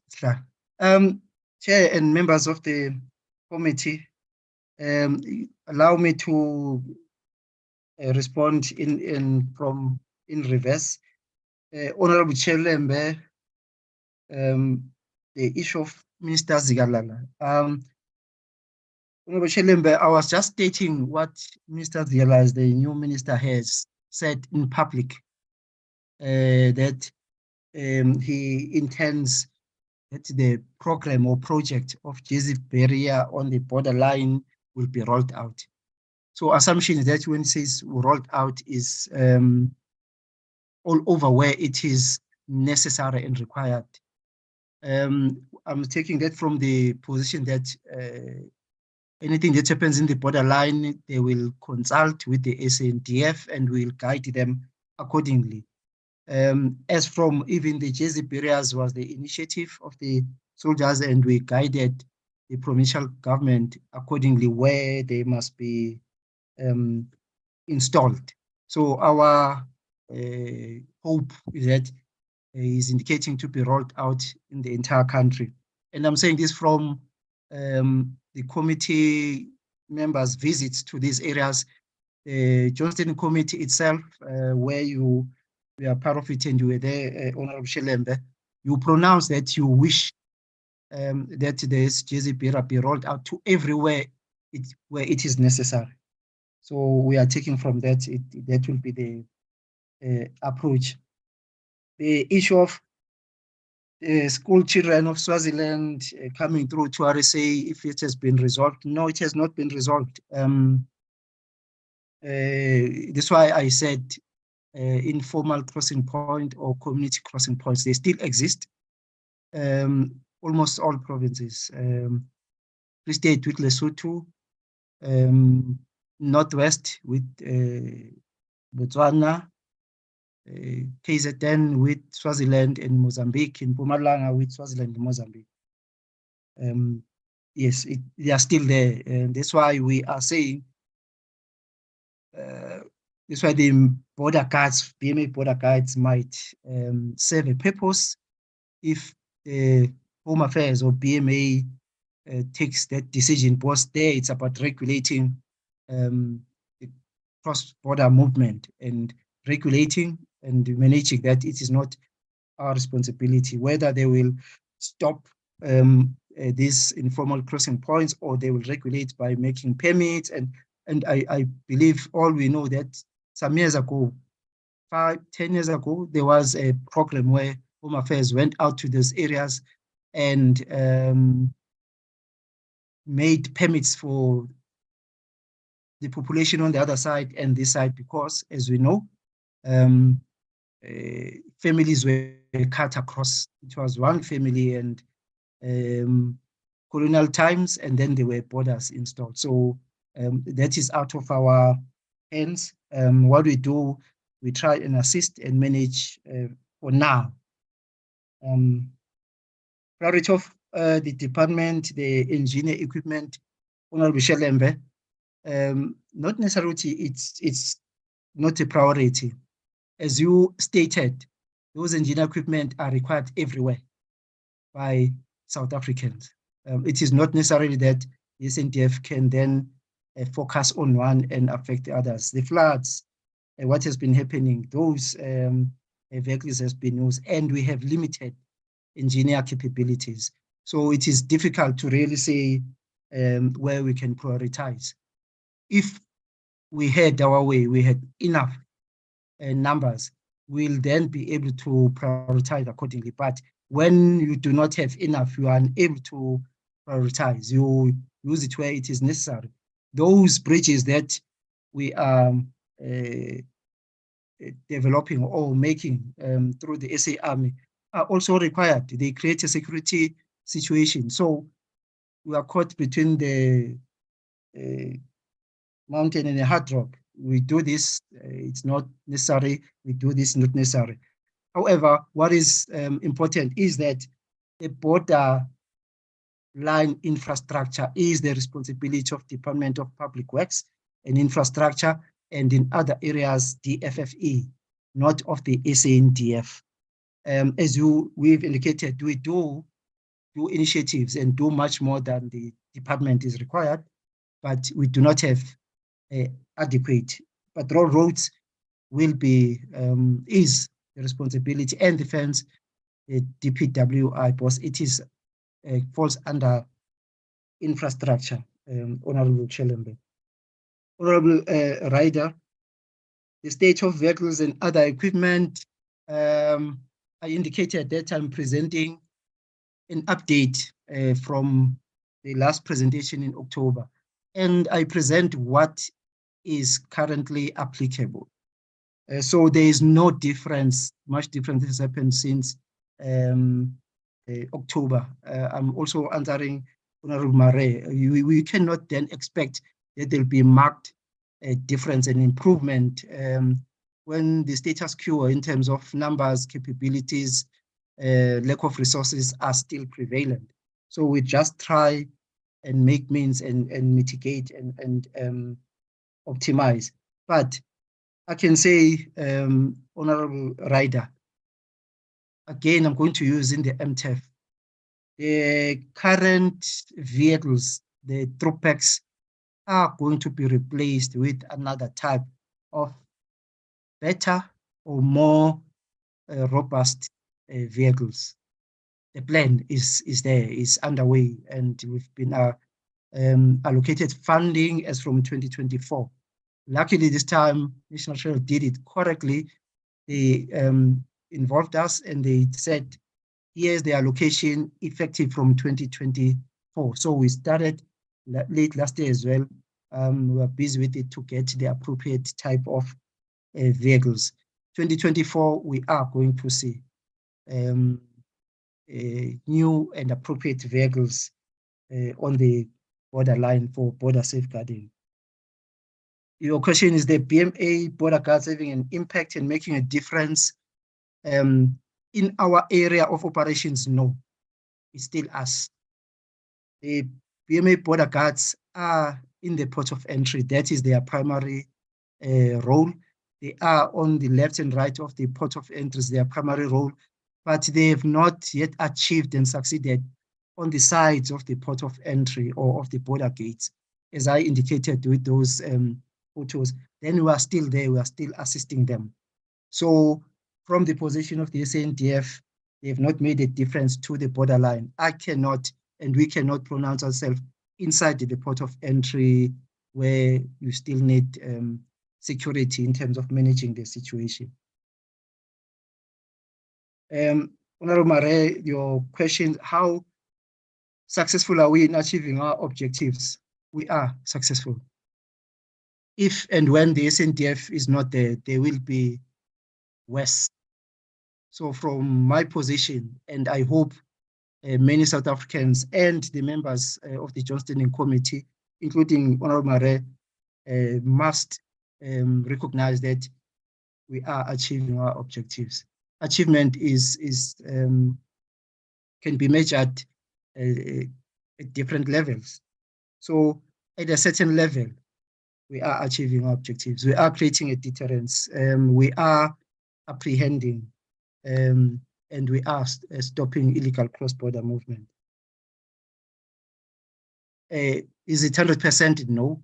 That's why we are planning and wish to get 100%. And I indicated what will take us forward as the country and as government, not necessarily the SANDF, the whole of government approach, which we are propagating and has been presented in certain high level, ministerial level, and the ministers did appreciate this approach.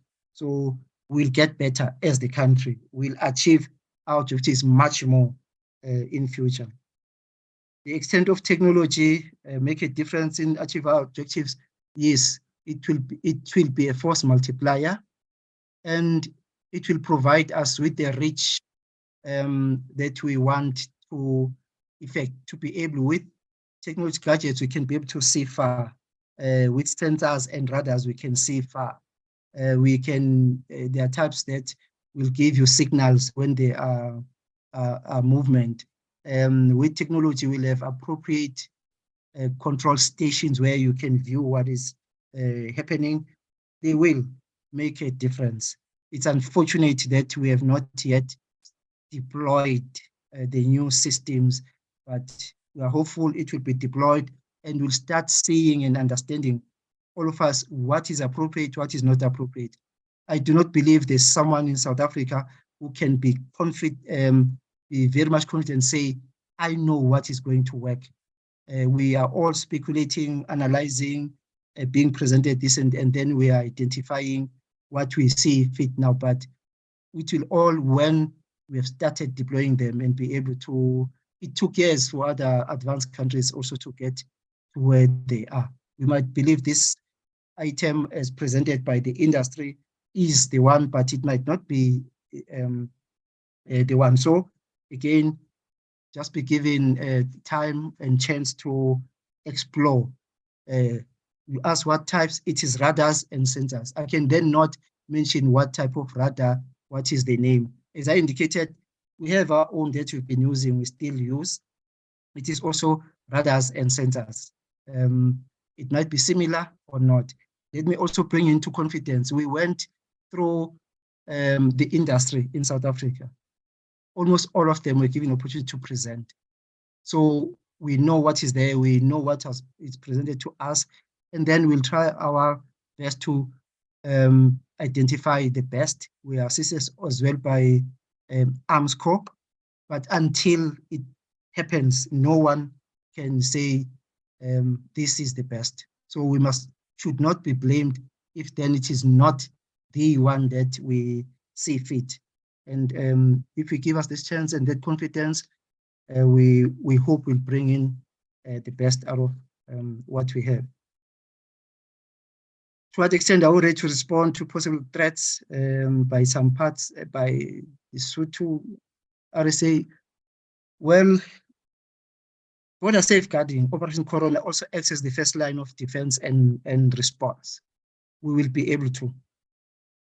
We'll be able to. It is not necessarily the numbers that must be there at that particular time.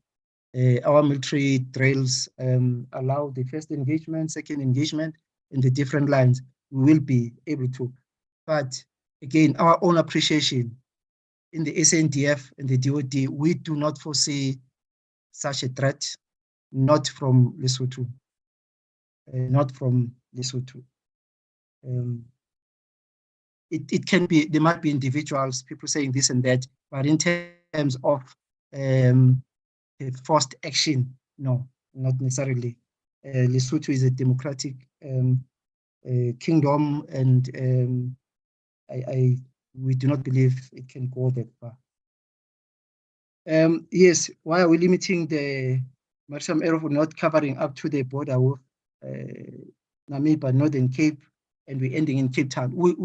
We're indicating what now we are, where we are focusing on based on the resources that we have from the SA Navy. It's regular and irregular patrols. We all know that currently we do not have the capacity to patrol and dominate right through as it is required. And you asked, we say that there'll be domination. Yes, my presentation, it says domination with one patrol vessel, which is new. It will make a difference in terms of dominating. And I indicated that there's a second one. Hopefully then there'll be two, hopefully there'll be three. But it does not also discard the current vessels that are undergoing repair and maintenance. We might have at any time 2 or 3 vessels coming out of maintenance and repair and be operational. Again, positive, we are looking forward, we hope, and with what we have and we are repairing, we might get there. That is the objective, dominate.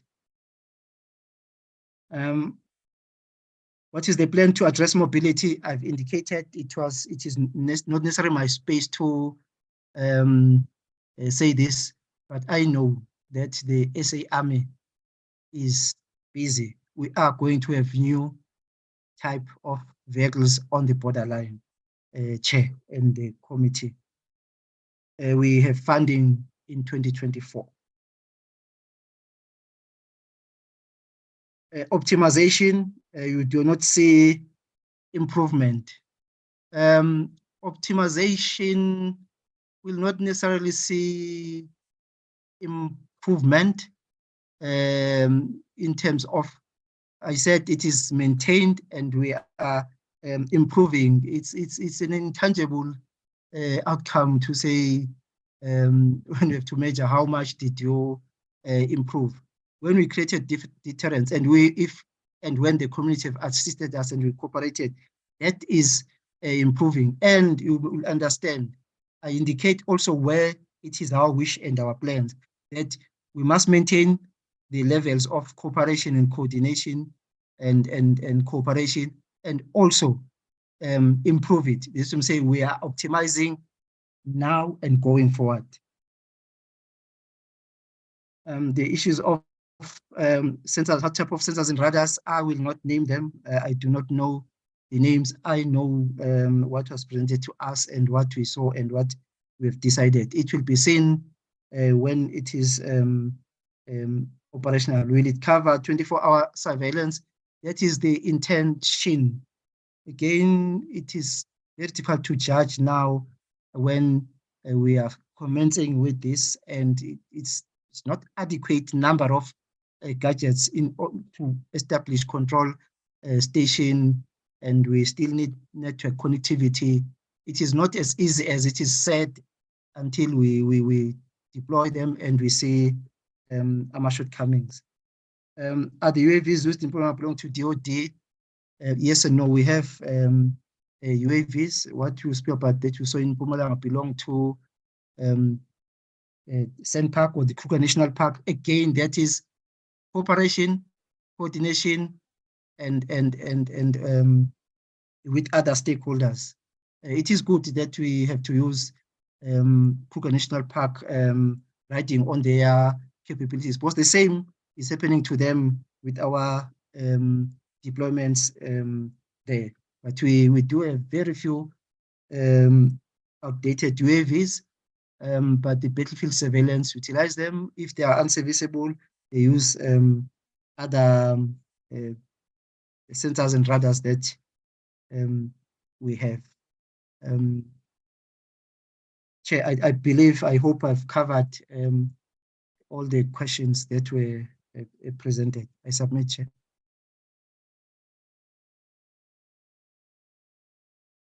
Yeah, no, thanks, General. I think you've done well in addressing the questions. The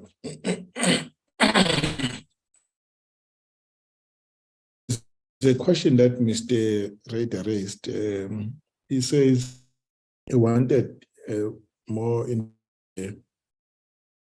availability, maintenance.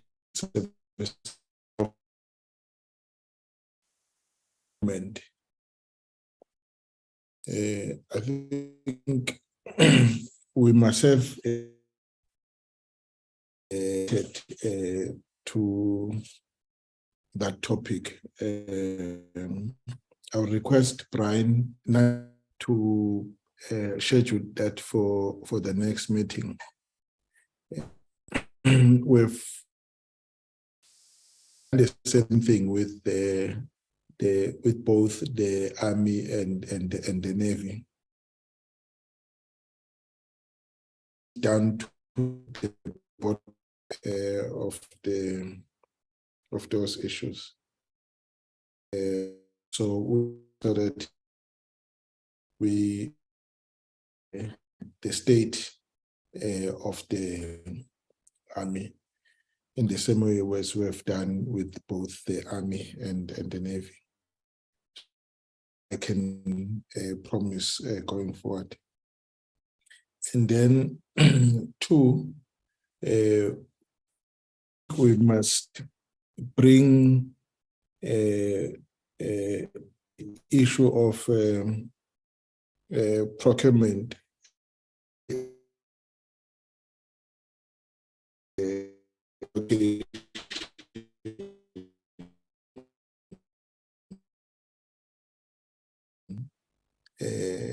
ring fence to expenditure items closer, I mean, under our item. Yes, sir.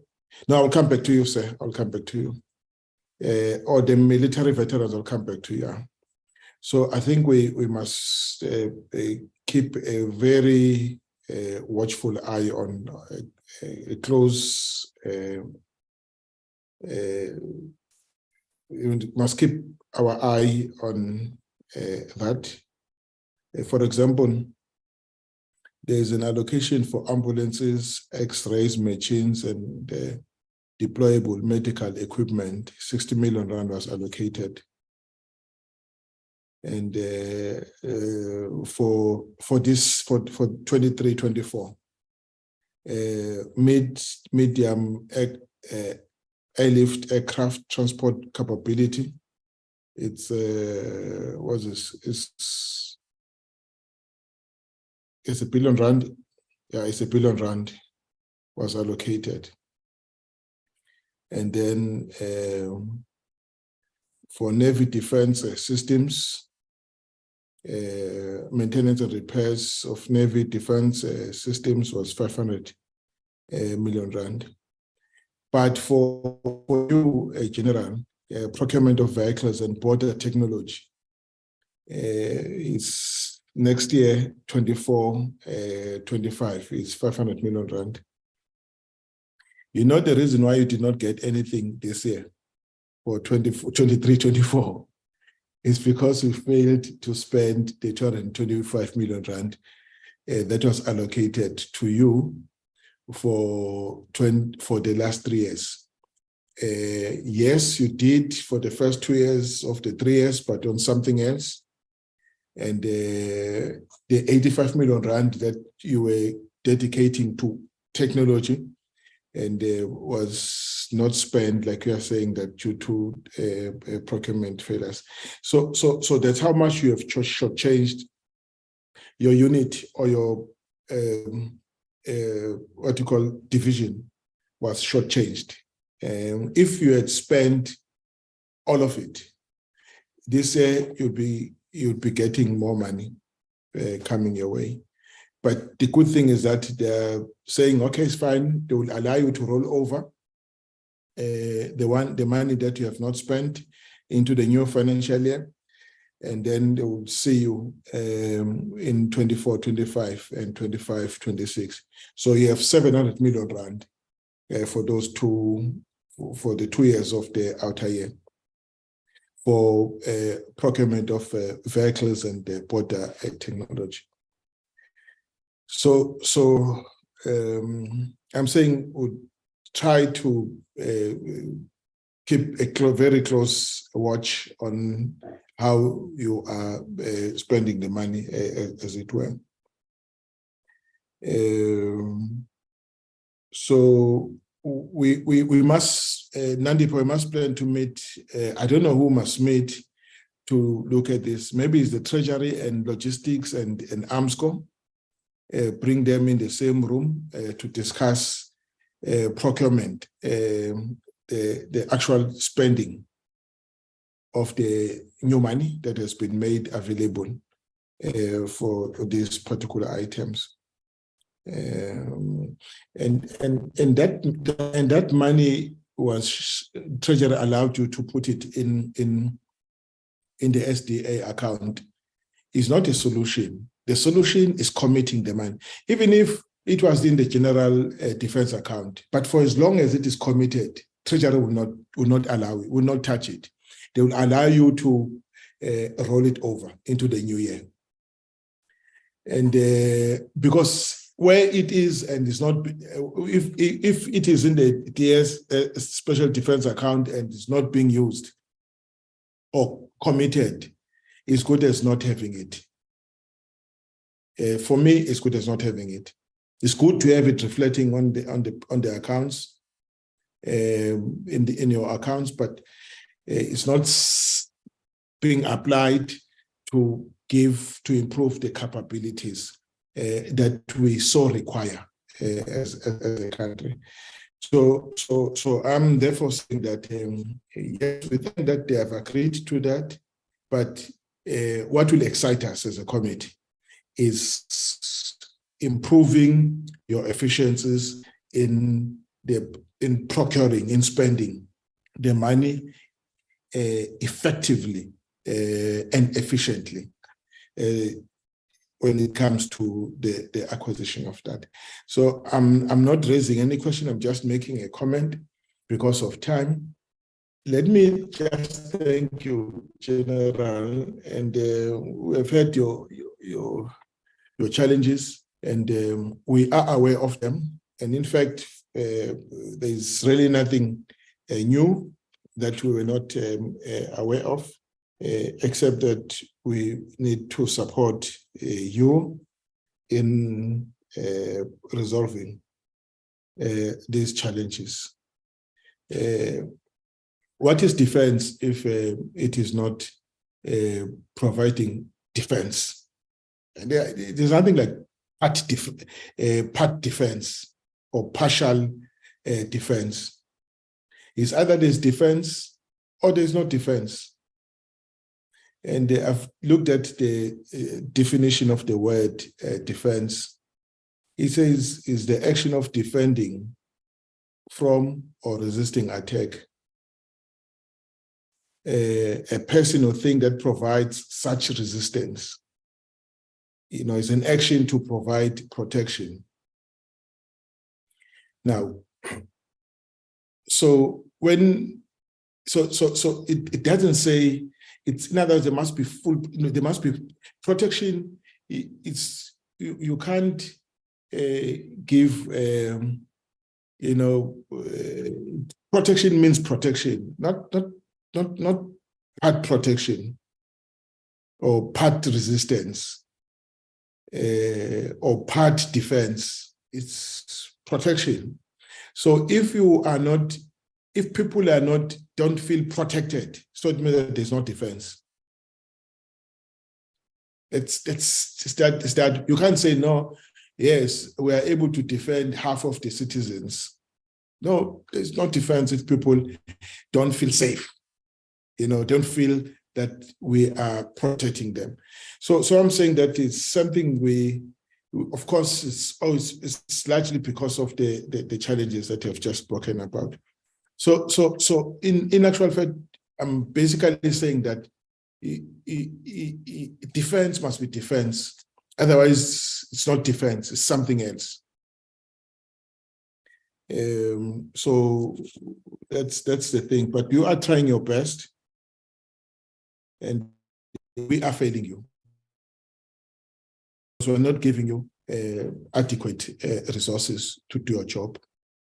And secondly, we are saying that you are permanently deploying for border safeguarding for 365 days. It's what the Constitution mandates you to do, but we're not doing that. It's not 365 days. if you look at how many times we do the maritime patrols, in fact, it's about 6 months. It's 6 months of the whole year. It's less than half of the 365 days that we are able to do the sea guarding. So again, owing largely to the unavailability of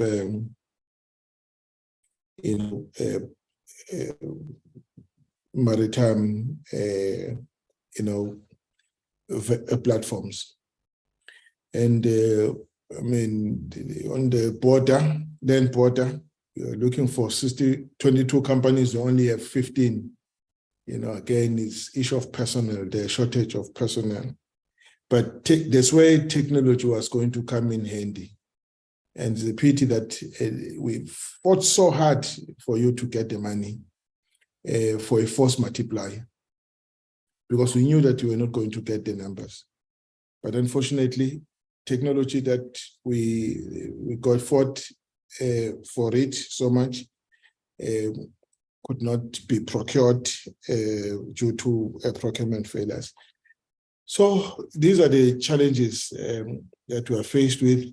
We sympathize with you. General, you can only work with the resources. If they give you a Nopkiri to do the job, that's the only weapon you've got, and you'll use the Nopkiri to defend the nation. It doesn't matter that you are facing,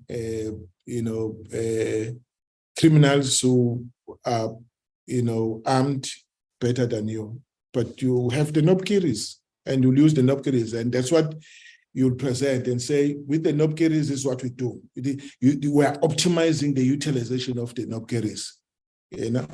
So I'm saying that's a situation, a very bleak situation we face. We are pinning our hopes on the leadership of the country that they will, rescue the defense force out of the situation that it is. I would want that DM closing remarks. But before you DM, I can see Motsomai with military veterans. DM will deal with it broadly. But I ask a question on the issue of Richards Bay. When we were visited Richards Bay, we were told about there's a camp that arms were robbed or were stolen. And I just want to know, did they recover those arms? Because was it in Richards Bay or Littleton? I think deal with it. Yeah, but when the Honorable Marais was raising issue of Lesotho, I wanted to know, because when the people they're keeping and robbing or stealing our arms, you don't think that those are the threats to us? That's why I wanted to know, but no one answered that question. Okay. No, they'll deal with the recovery of the assortments that were stolen from our bases. But insofar as they have the information, and I doubt if you'll get the information from the CJ Ops, I think, but we may assist. Let's hear what information he has got on that. CJ Ops. Thank you, Chair. To Honorable Mtsamai, apologies. I should have said that is outside of my domain. But the Littleton incident, there was progress. There were weapons that were recovered and people were taken to court. So yes, they are not out there, Honorable Mtsamai. We can say the weapons were recovered, but the Honorable Chair has indicated there's Provost Marshal General who are handling those issues. But Chair, allow me to closing remarks to say to you and the committee, we acknowledge, myself, I acknowledge, Chair, regarding our failures and where we did not meet our set targets and expected target, and it ended up it led us to National Treasurer saying this 1 year, no, because we are not getting it right. And we are working hard to addressing that. And I just want to say to Honorable Mare, one day, I believe somewhere end of the year or early next year, I will invite the committee and show you that we have started with technology. I know how important it is to the entire committee. You fought for us to get this. We will make it. Just have some trust. And I believe I've worked long in this border safeguarding with all the members there. They know that we work hard and we do achieve.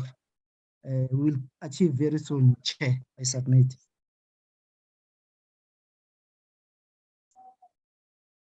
Thank you, General. Much appreciated.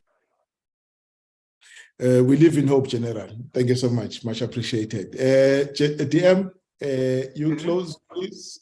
Chairperson. Yes. Oh, sorry. Before DM, my apologies, General. General Ramatswane. Thank you very much. It was just to offer an apology to Honorable Mtamai to say that I was waiting because he called me by my name. I was waiting to respond. I wanted to say, Chair, that we have lost nothing in Richards Bay. And I wanted to say that I suppose that he was referring to the engineer formation, which he has agreed. And as CJ Ops have pointed out, that was in 2019. So that whole matter is as CJ Ops has explained it, that was recovered. That was 2019 that we're done with those weapons. Thank you, Chair. Let me not waste time any further. Thanks a lot.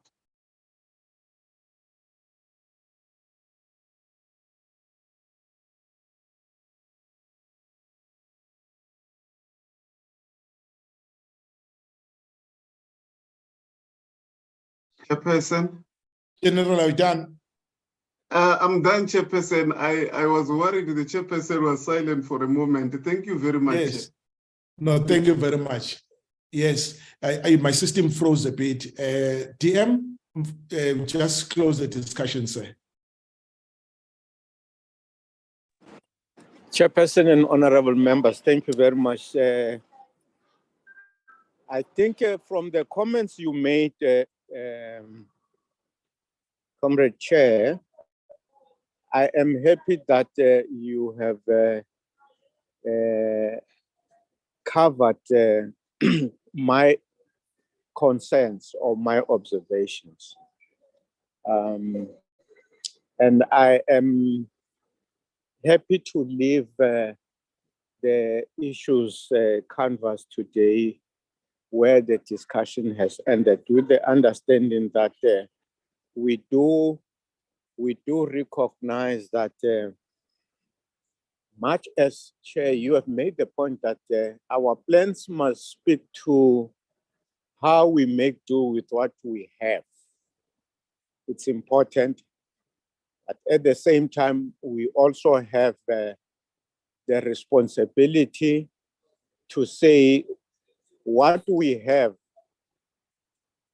falls far below what we need to do what the country and the public expects of us. In relation to border safeguarding, we need to make the public aware that what we all are concerned about, the impact of the porousness of our borders on the livelihoods of South Africans and the safety of South Africans is it's something that we all must agree that we've got to die a little bit to get things right. There has to be money moved from somewhere to get us to address this problem of the national space that is not as secure as it should be constitutionally. And I am also, Chair, very happy that you have achieved something which in my decades of being in the parliamentary space has not been achieved before, that the committees of parliament in their intervention got a commitment from the CIC, the commander-in-chief, to say that spending on our defense function, the spiral down will now be arrested. Is the chief of the CIC, the commander-in-chief, who has made that commitment, is the highest office in the land. And that gives me a lot of hope. And I want to congratulate the offices of the two chairs of the oversight committees for that impact they have registered. It will obviously translate into a cabinet that is now beginning to be positioned the right way in order to help us deal with our challenges. Otherwise, I have listened very carefully to the exchanges this evening, Chair, and I think the command that has been in this discussion, in particular the Chief of Staff and the Chief of Joint Ops, will be able to take these sentiments into the meetings of the Military Command Council. Thank you very much. Thank you very much, DM. I think that's the good note to end the meeting. But before I end the meeting, thank you very much, DM, and for the words you've mentioned and setting the tone for the discussion this afternoon. It really repositioned. General Taba. Yes, General Motomai. You said the DM will answer me. I'm still waiting for the DM to answer. On the military veterans. Are you generals now? Are you generals now? Let's do this. They did not come prepared for military veterans. Let me ask Nandipa. Just go back on the record, look at, pick up what Honorable Motomai has raised this evening in respect of, in connection with the military veterans, and then send it in writing to the DM. And he will then see who to ask to prepare a written response to the question. Are you happy with that, Motomai? We'll try to have this within a week. Are you happy with that? Yes. But it's still here. I think he was going to answer me. But if you wanted me to do it in writing, I will do it in writing. No. We'll do it for you. The system is recording, Mr. Mai. All we need to do is to go back, rewind the system, and then record it in black and white, and then send it to the department. We'll do it for you. Thank you so much. All right. So thank you very much, DM, and then thanks to you, Chief of Staff, very engaging Chief of Staff. We really appreciate because in the process you are actually enriching the discussion. So we thank all the people that came with you to the presentation tonight. Colleagues, let me let the SANDF and the DM to exit the system, seeing that we are done with the two items that they came to brief us on, and check if there's any other item that we still need to do, but I didn't think so. DM, thank you very much. General Ramatswane and General Sangweni and the team, till we meet again. Thanks. Colleagues, Nandipa, is there any other, well, I think it was minutes, if I'm not mistaken. Yes, Chair, only one set of minutes. It's now way past the time. Can we defer it? Okay, Chair. Thank you very much. Colleagues, we are meeting tomorrow at 6. You'll be picked up from 6, from 6:30 those who are in the villages, and Mare from 6 o'clock, because it's just a punishment. You must wake up early. Yeah, Very early, very so early. that Strong coffee, strong coffee. very early. Reda, you want to say something? Chair, yeah, just two quick questions. One, is this a case of hurry up and wait? Are we doing Defence Force things? Because I note that the German embassy only opens at 8:30, so it's a very early pickup time. Is my first question. The second question relates to: is there a central meeting point, or do they have the house numbers? How will that be worked? Oh, okay. No, the driver normally would have your house number.